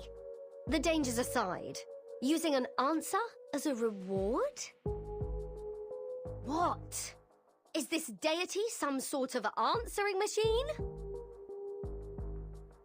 In fact, Apeiron is a philosophical concept introduced by the ancient Greek philosopher Anaximander, which means the origin of everything. It is the physical manifestation of the boundless, the indeterminate, and the infinite. Everything arises from it and returns to it. But it appears to serve a more practical purpose for the believers on this island. Miss Marta told me about this. There are limits to the knowledge one can acquire, even when using numbers, which are considered closest to the essence. But Apeiron is a boundless, limitless existence. If we wish to seek knowledge beyond our own limitations, we must turn to it for help.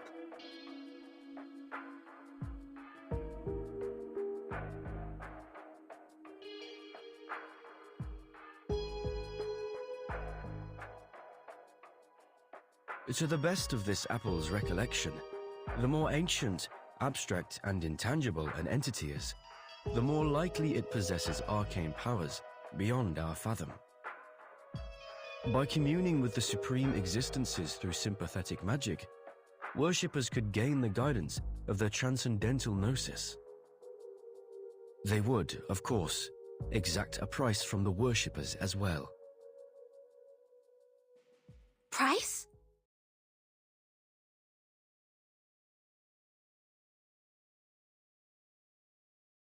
Could you be more specific on that, Mr. Apple? What's the price? Lives or something else?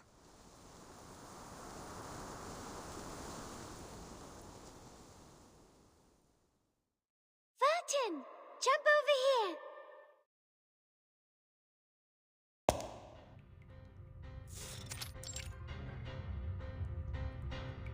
Very good! Now you are on number 1. And you should jump to 7. This is a 4x4 magic square. You just need to make sure every 4 steps you take adds up to 34.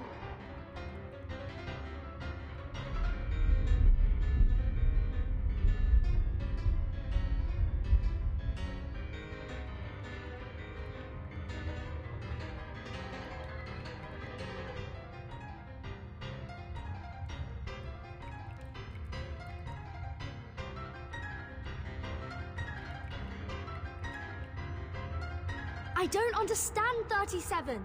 This place was different the last time we were here. It has changed because the test has begun.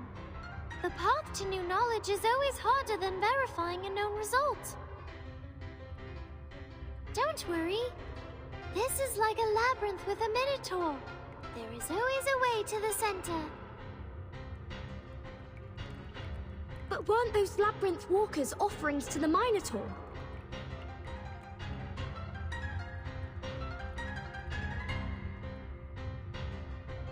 Now we're going to solve the magic square. Vertin, the next number is 10.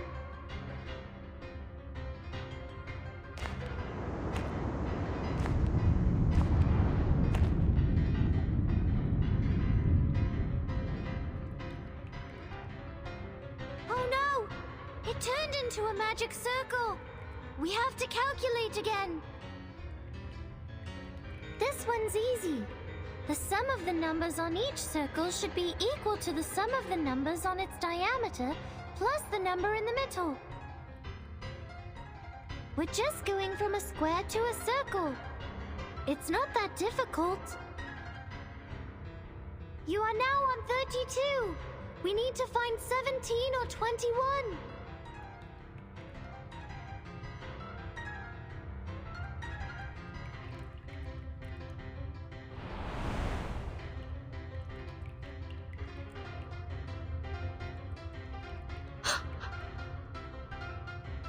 Careful, 37. The numbers are coming to life. We need to put them back in place.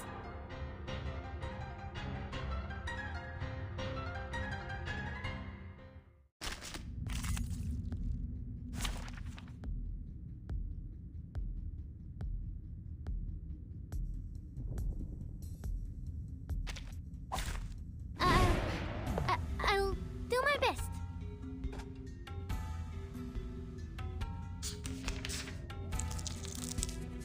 What? Are you making fun of my name? White shell, pencil-like forelimbs. Ah! It deflected my arcane skill! Burton, it's no use attacking 21.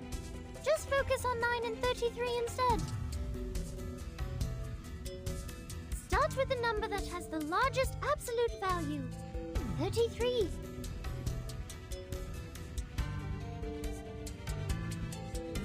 Or this one. This book? Party planner. Like a metaphor? To read.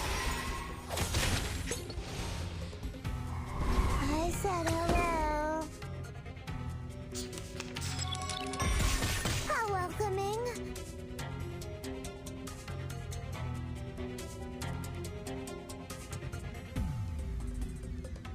So that's your idea.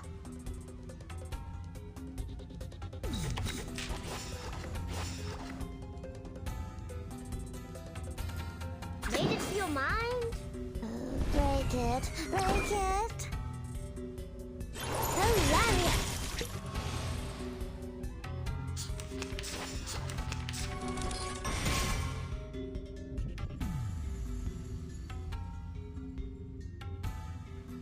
Or this one. Hello, Pinata. So that's your idea. Time to turn the page.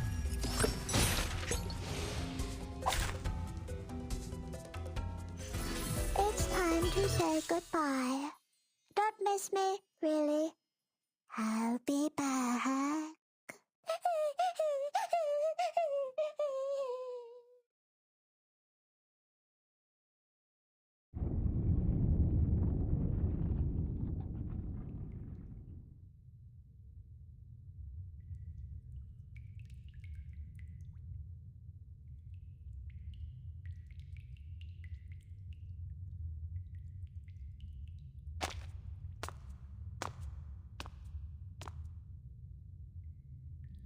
Like I said, it's not that big of a deal.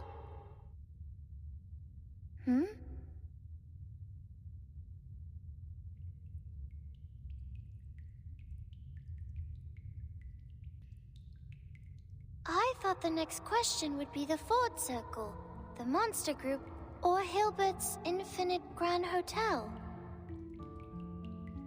I never thought it would be 6. Hello, 6. Are you the real thing?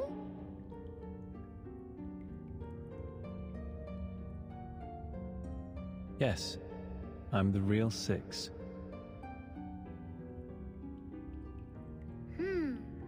I wouldn't be so sure. When it comes to the essence, we are all shadows cast on a wall by a flickering fire. How do you know you're the real 6?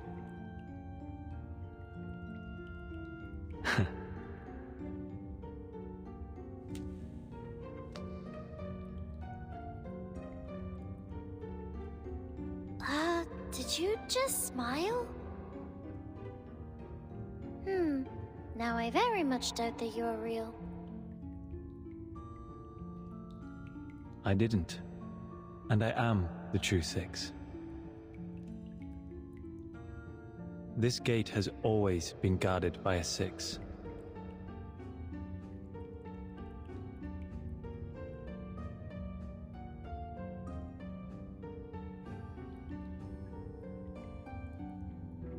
I have a bad feeling about this.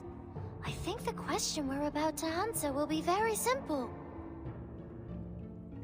It's just a formality, isn't it? You'll ask a question and let us through. I've seen you do that on other tests before. Formality is also important. No, only the essence is important. Only the forms are important.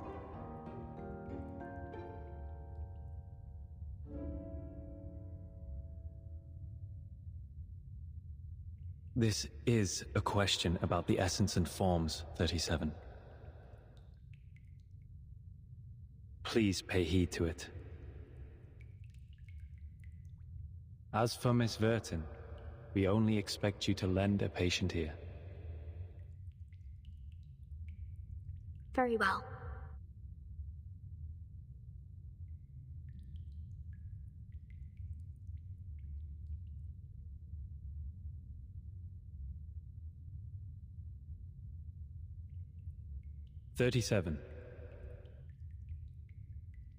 If your pursuit of truth were to lead to the destruction of your faith and beliefs,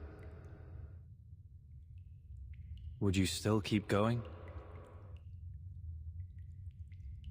What?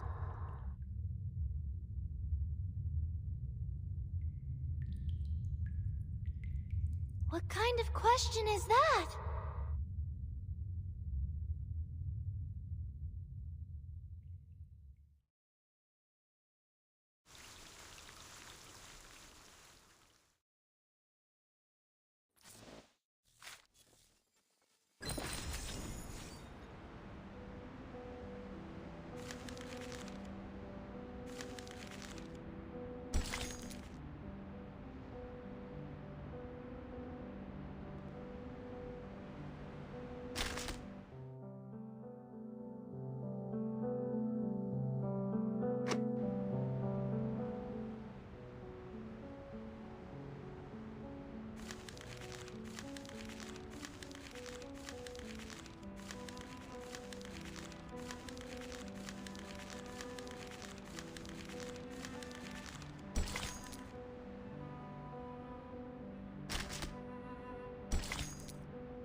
If my pursuit of truth will be the destruction of my beliefs...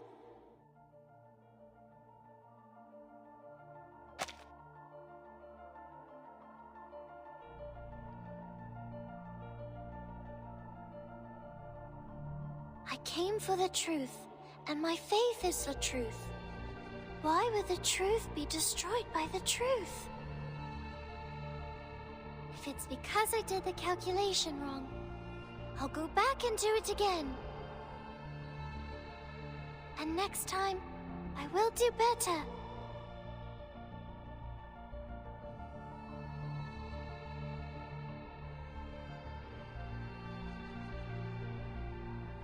What if the essence of truth is there is no truth?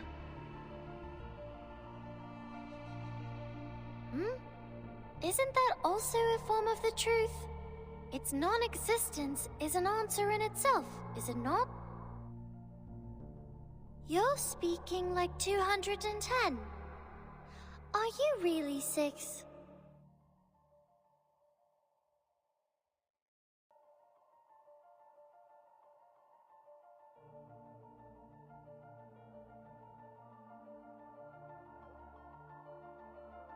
I should be more specific. You may see it as another allegory. A gate stands before you. Open it, and you will find the truth you seek. But at the same time, the world as you know it will crumble. will you still open it?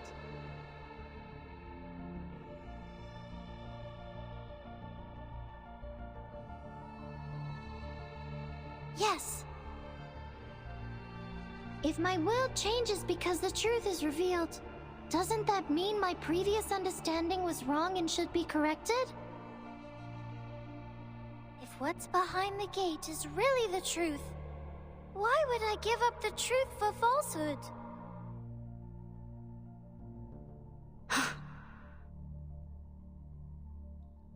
I see. You've passed.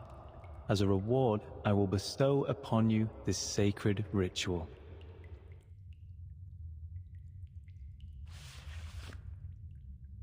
It will bridge the gap between you and the Supreme Existence during communion.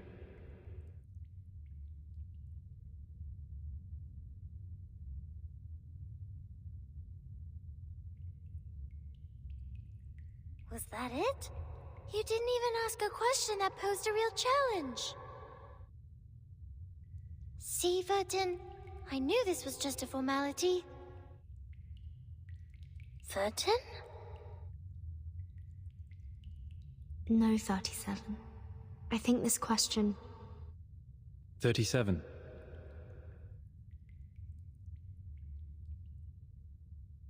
There are some words I'd like to share with you. Not as Six, but myself, who used to live under the name Atticus. We know the story of Socrates' life, how truth and politics are at odds with each other. Either be wise, uninvolved, and look on, or be practical, involved, and suffer. I hope you will remember your answer when the defining moment comes for you.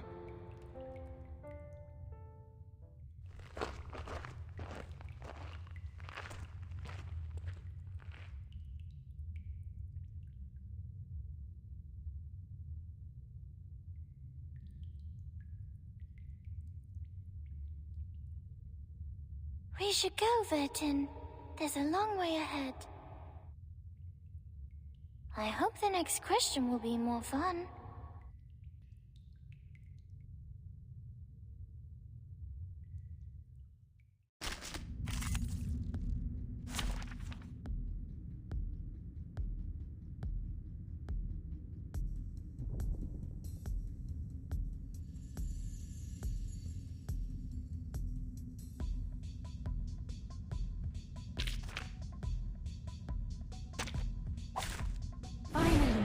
Interesting work.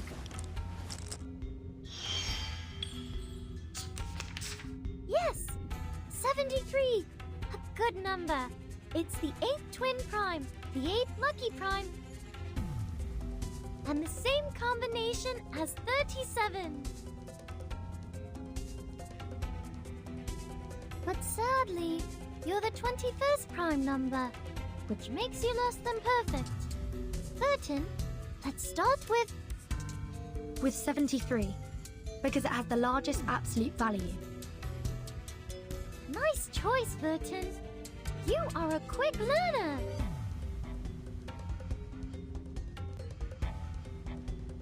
Shh. I hear something else. Whose heart is beating so loud? Talking out calms people down. Thank you for your cooperation. Agents have guns. It's called common sense.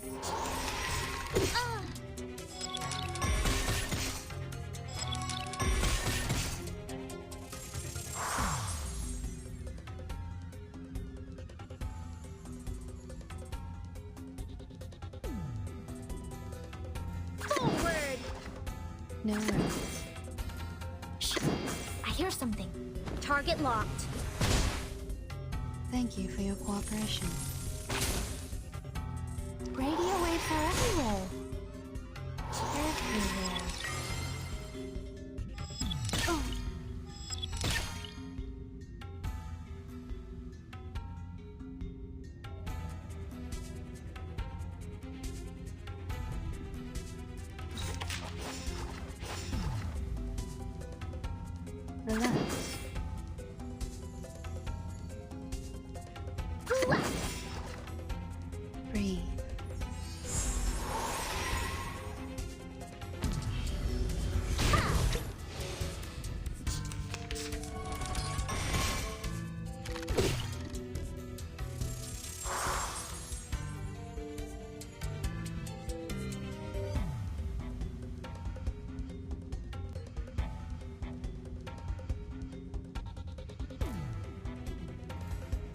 reflecting in some peaceful moments. Forward!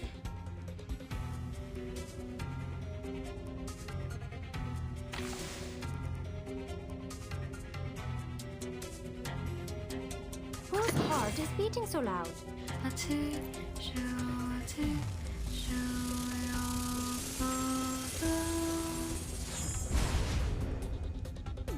Target locked. Radio waves are everywhere. Everywhere. Retreat! What? I can't make the call?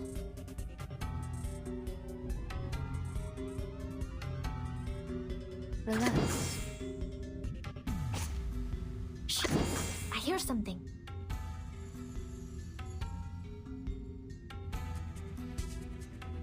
Whose heart is beating so loud? Target found. Talking out calms people down. Radio waves are everywhere. North, take the offensive.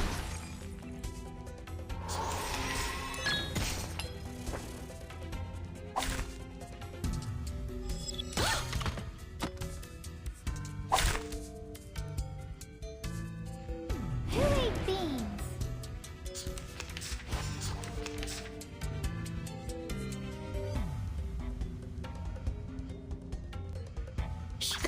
I hear some. We should listen to what people say. Talking out calms people down. Secrets always hide in careless words. Listen carefully.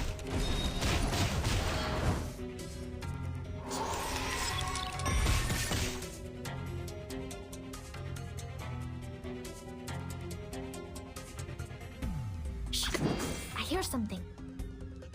Given that radio waves are everywhere. Are you a rational number?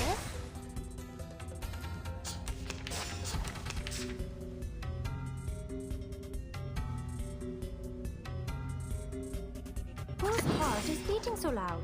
It could be found. Talking out calms people down. Form is a bubble. They are much naughtier than the Foundation's kids.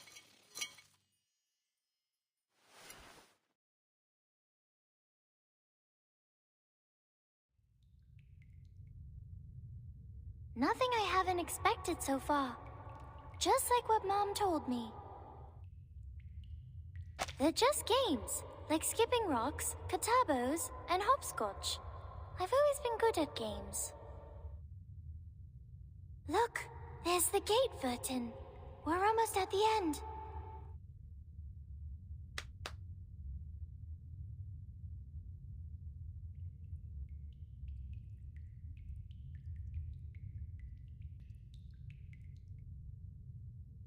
What's the matter, Vertin?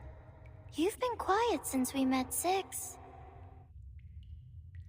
But you're number 0, not 6. You have no common factor with him. No. I'm only thinking... What's the question you're going to ask? We've only got one chance. The most important question of all, of course. About the essence of the emanation, right?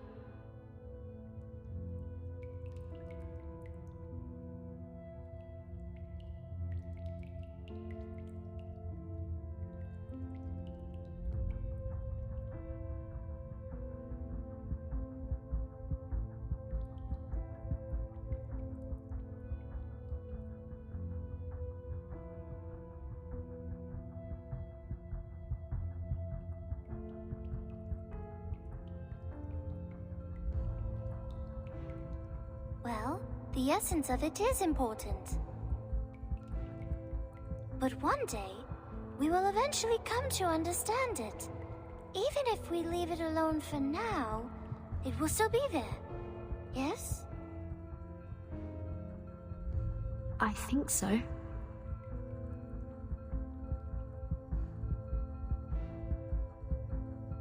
I can't stop thinking about Regulus.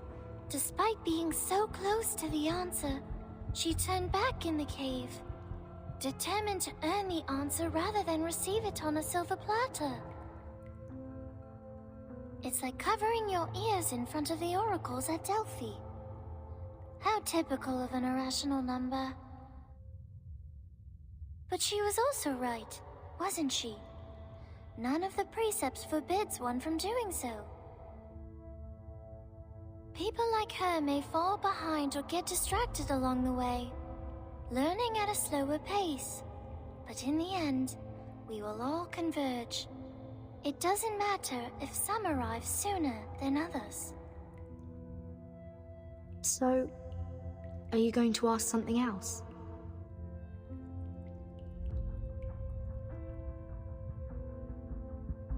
Yes, I have come up with a better question. A question that will solve all our problems once and for all, and free everyone from the emanation. It's not as profound as my first question, but it's an equally good one. I see. I will stop here then. Huh?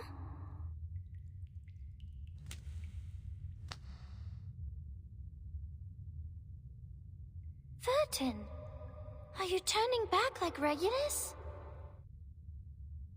But you're a zero. You're not an irrational. No, I won't go far. I will wait for you here.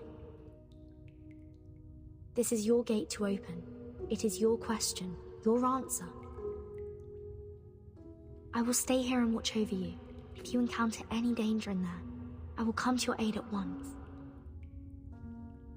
But don't you also have a question to ask Aperon? Aren't your doubts unresolved? No, I don't need to ask anymore. The question you're going to ask, the one that will free us all from the emanation, is exactly the question I want to ask, 37.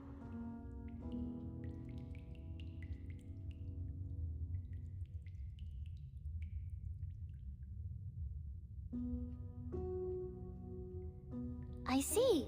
So you're choosing to be the one who looks on, like the third kind of men in the Olympic Games. A choice of insight, most appropriate for the number 0.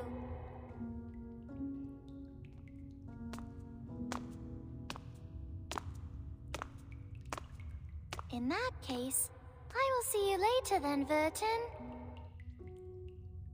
See you soon, 37.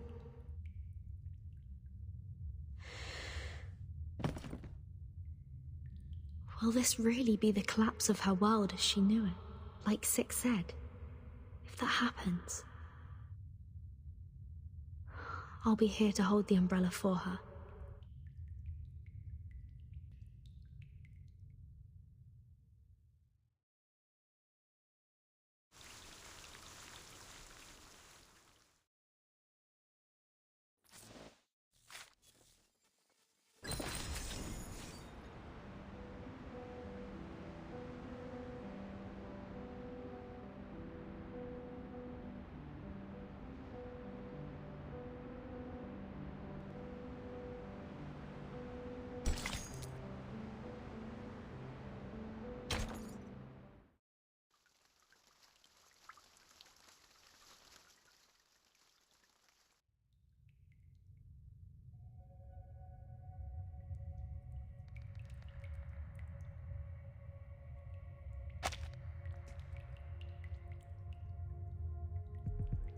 Do you think 37 is going to make it?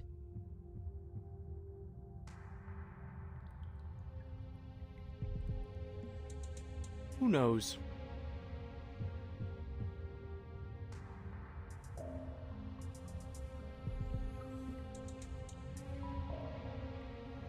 Six should be the easiest one to pass. The math puzzles in the labyrinth shouldn't be a problem for our little star either. The only tricky question is from Aperon, and no one knows what it will be. It is a fair game. Answer Aperon's question and it will answer yours. But if you give the wrong answer, oops.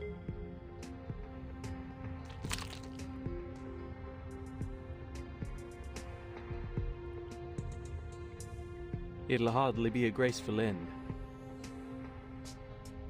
You are gross.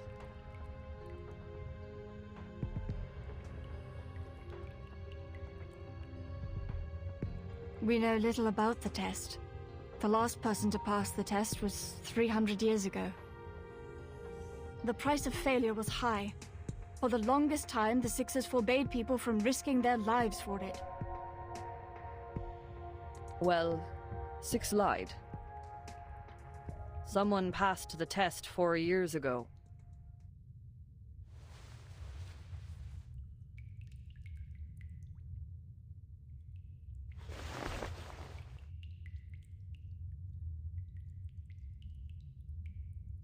The two of them are so much alike. Their talents, their mindsets, even their first thoughts when facing an impossible challenge. It is an irresistible temptation indeed. With a path to all truths right in front of you, just within reach. Who wouldn't want to give it a try?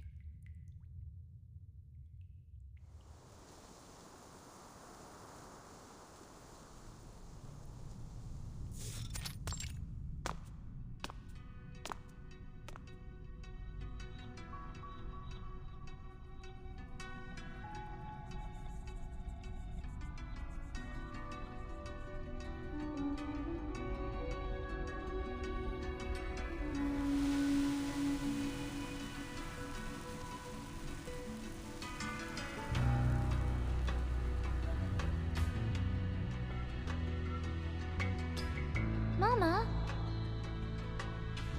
How are you here?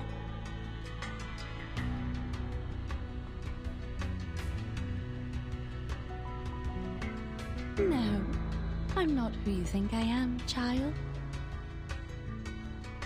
I'm but a shadow, a flicker of fire, a projection before you.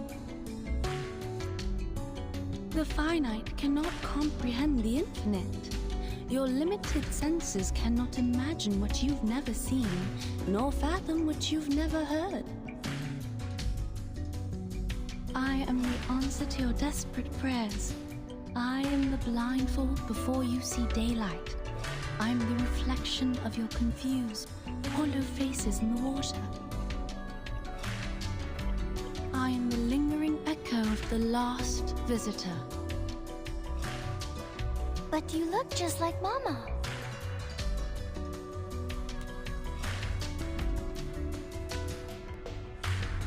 This is the last obstacle of the test. The gate of truth is just ahead, right? And here you are, standing in front of me. Does that mean that you finally reached the transcendental realm? So my conjecture was right. And our model did not fail, correct? The transcendental realm?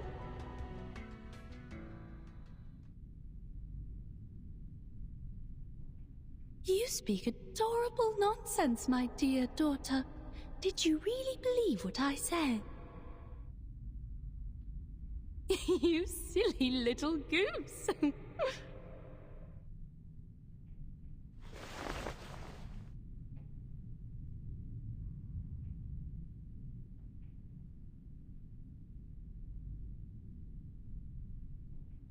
Have you not doubted, even for a moment?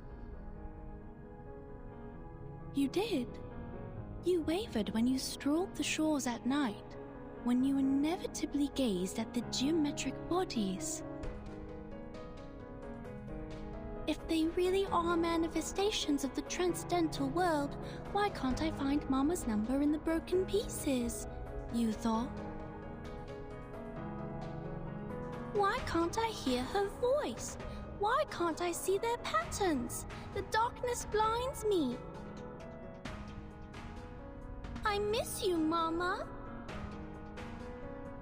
Huh. Oh, my poor, sweet daughter. You are too young and naive, too attached to what is familiar and too trusting of your teachings. You should have continued doubting instead of following my outdated footsteps. Was the conjecture wrong? Was the model correct? It does not matter, child. The rules of the game have changed. The Chaos Makers, the Fearmongers, and the Rule Shapers, they have already outpaced us. We were not wrong, we simply fell behind. We were blinded by the dream of the transcendental realm and could not see through reality. But worry not, my daughter. You have made it here, and that is all that matters. We will do the calculations together. This time, the results will be more accurate than ever. Mama!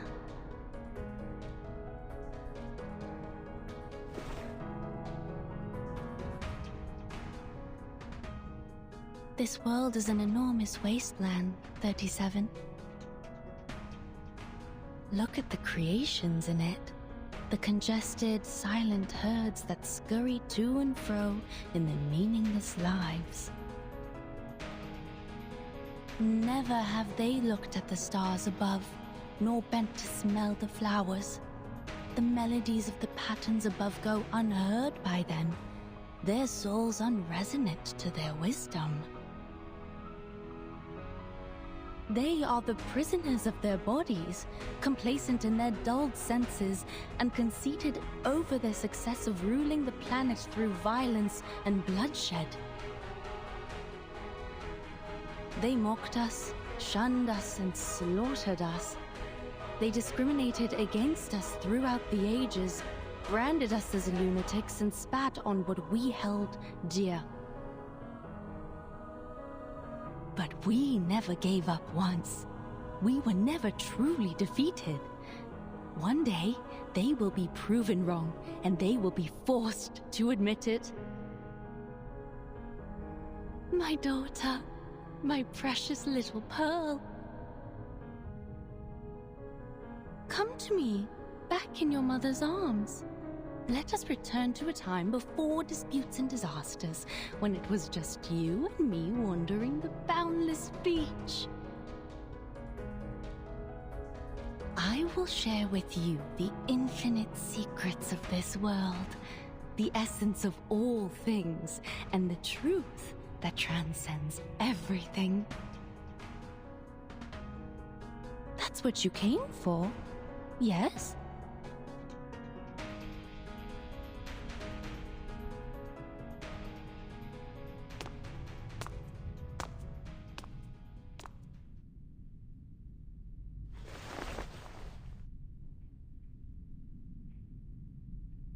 But Mama, I am 37, not infinity. Why would I want an infinite number of secrets?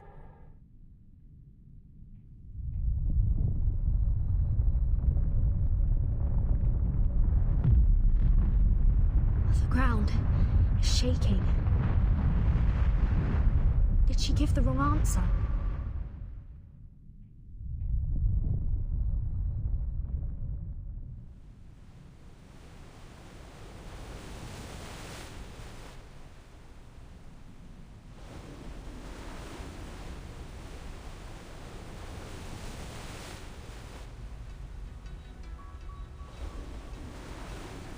I don't long for the infinite secrets, for it is not within the scope of my number.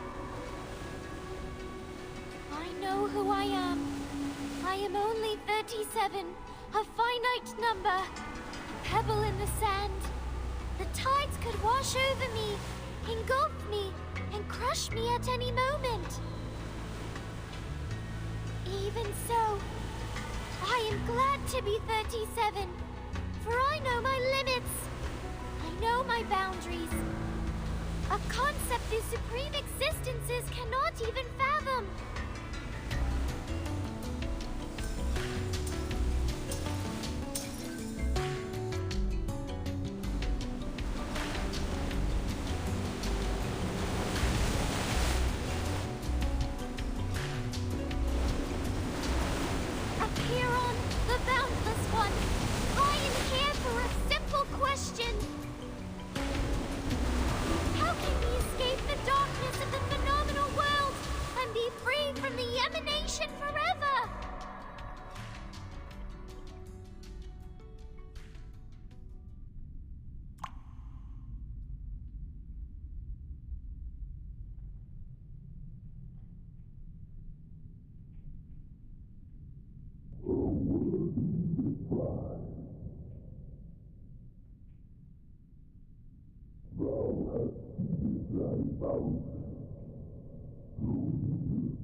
How?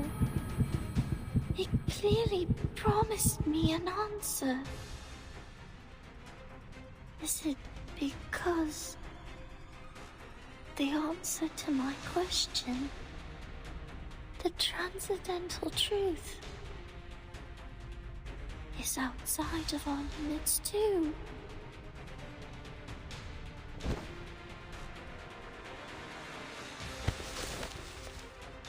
Make way! Move! Madame Lucy, we have the right pronunciation. The script you gave me was correct. This is the arcane language of the incantation. Where did you get it? Very well. Give it to me. Inform all research teams that we are moving on to the next phase of the project.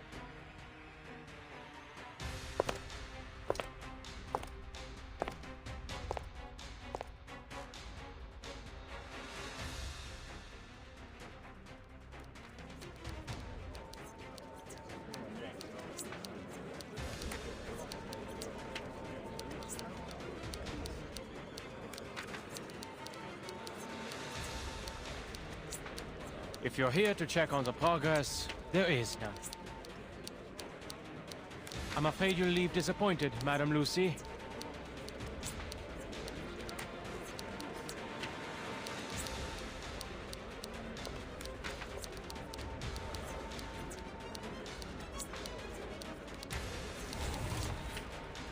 Send this to everyone. It has been verified. This is the correct pronunciation of the immunity ritual. This is...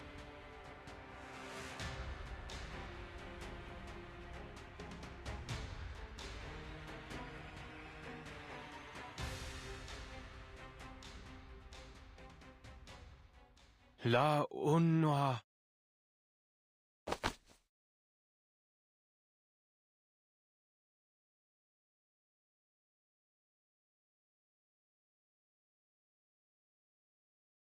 We must share this with everyone!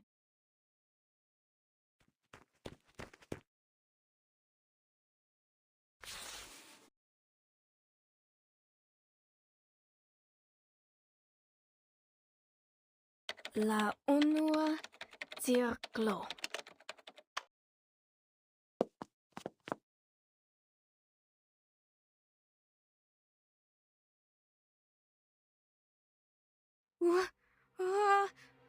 Help!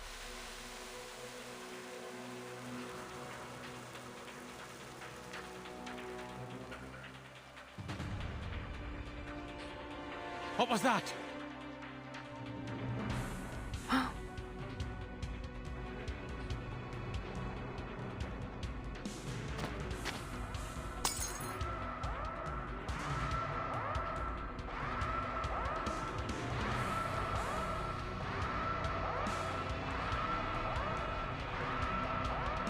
Stop the transmission! The ritual is wrong!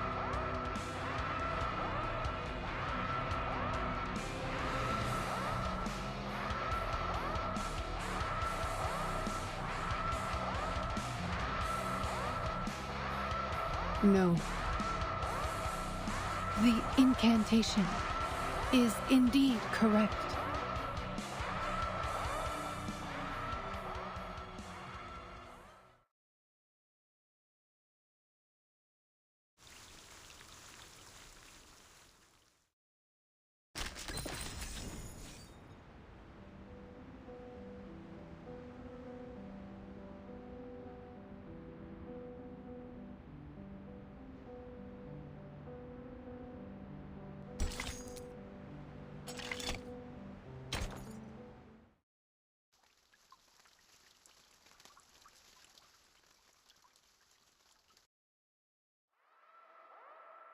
What is going on?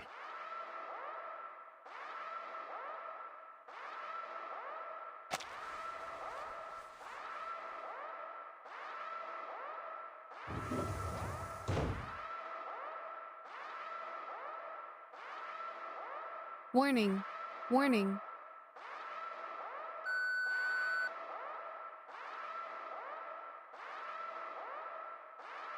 Hey, Dawkins, forget the outside. Come look at this. Some guys cracked it. They found the correct pronunciation. For real? They better be serious if this is some kind of prank.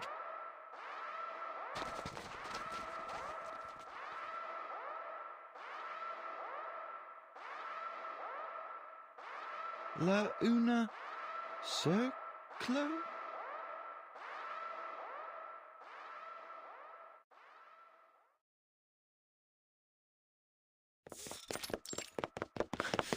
Damn it! Damn it!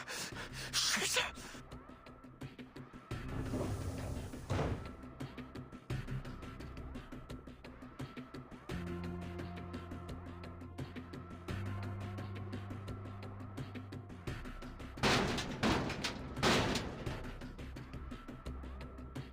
Ulrich!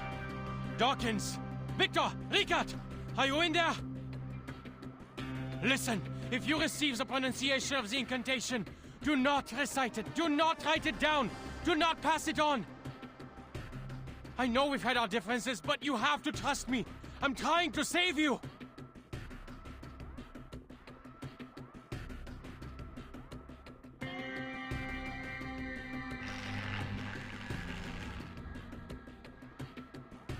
Warning. Warning. All personnel stay away from their communication terminals. Do not recite any messages on the screen. Repeat, do not recite the incantation. Do not recite the incantation. Do not recite...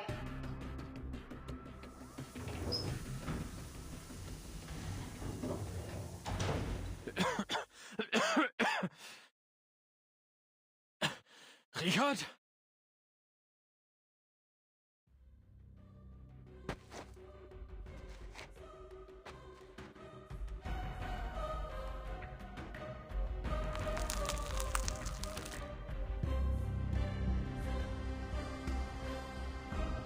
Duh.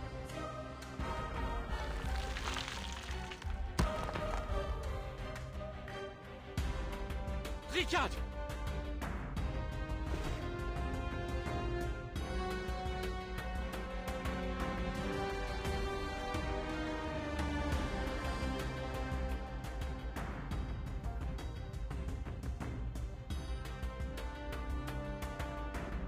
Don't speak. We're going to the recap center. No, you go, Dawkins.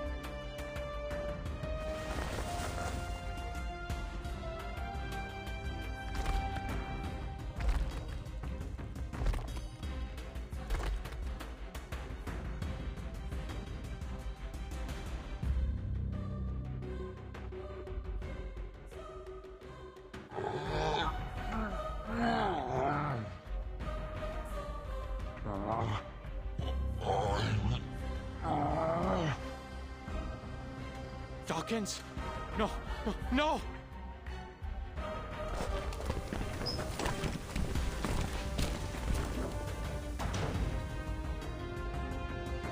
Researcher Adler, please evacuate immediately. We will take over from here.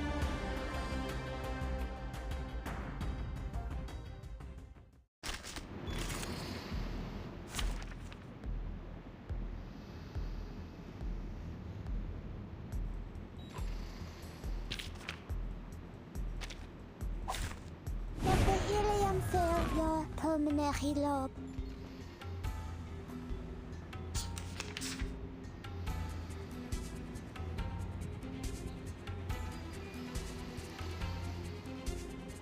Discus? Made it to your mind? Like a metaphor? Hilarious!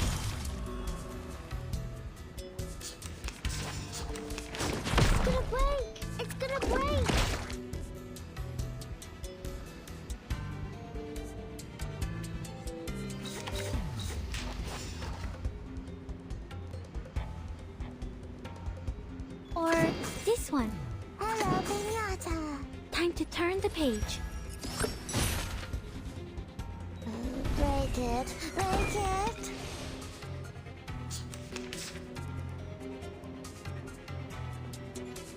Where's the party star? Where is it? So that's your idea. The story begins with a bad adult who did this first, did that at last.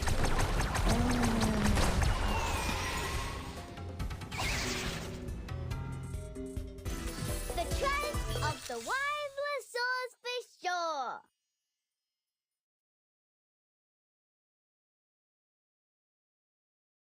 I thought the worst case would be that the ritual is useless since no one here can wield it.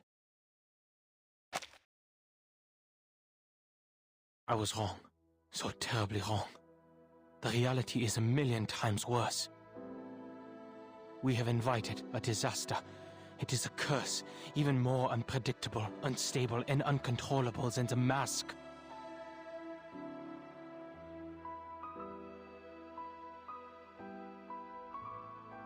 Dora crumbled to dust.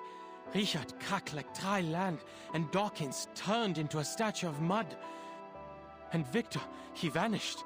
We've tried everything, but he's nowhere to be found. Yet he's here, typing, sending emails, getting the door for me. All of these catastrophic events, and only 3 words were uttered. 3.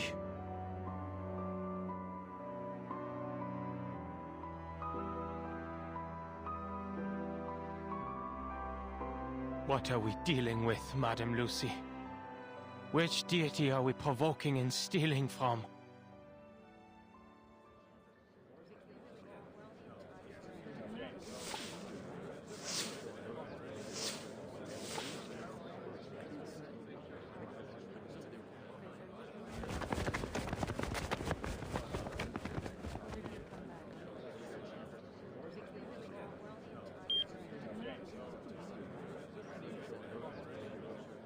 Get some rest, Mr. Adler. Your mission is complete. Other researchers will take it from here. You what?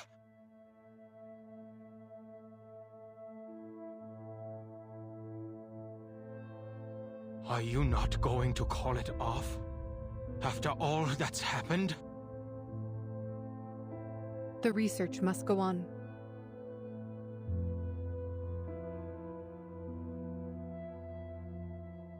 The authenticity of the incantation, and the fact that any arcanist can recite it, were revealed to us through this unexpected mishap.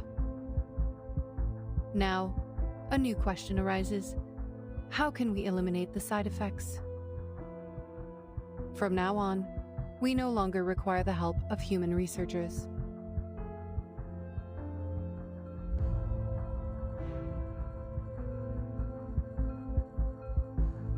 Only Arcanum can lift a curse of Arcanum.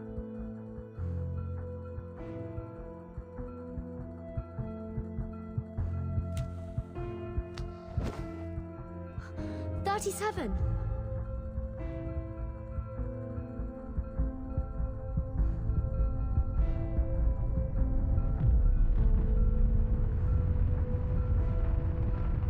Stay with me. I'll get you out.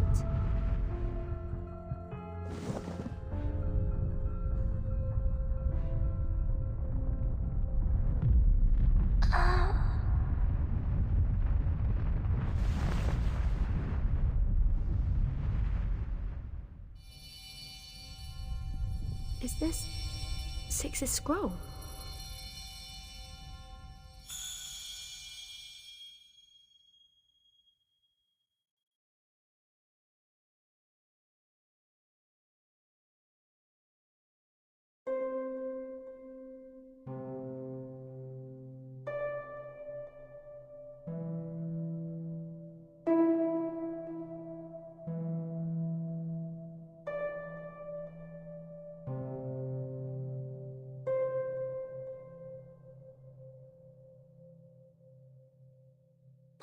+1, -1, +2, -3, 3, -3, +2, -1, +1.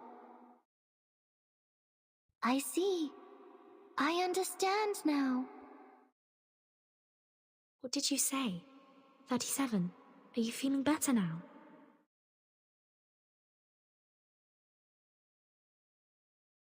They're numbers, Vertin. 6's scroll reconciled the gap between the Supreme Existence and me. I can now hear and understand. The answer to my question, the solution to free us from the emanation, the response Aperon promised me, is a string of numbers.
You're doing the same thing as I do.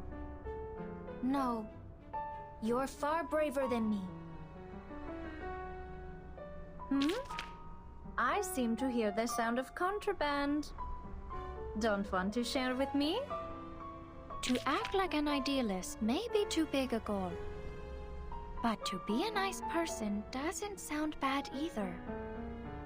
Will they write a sonata about me too?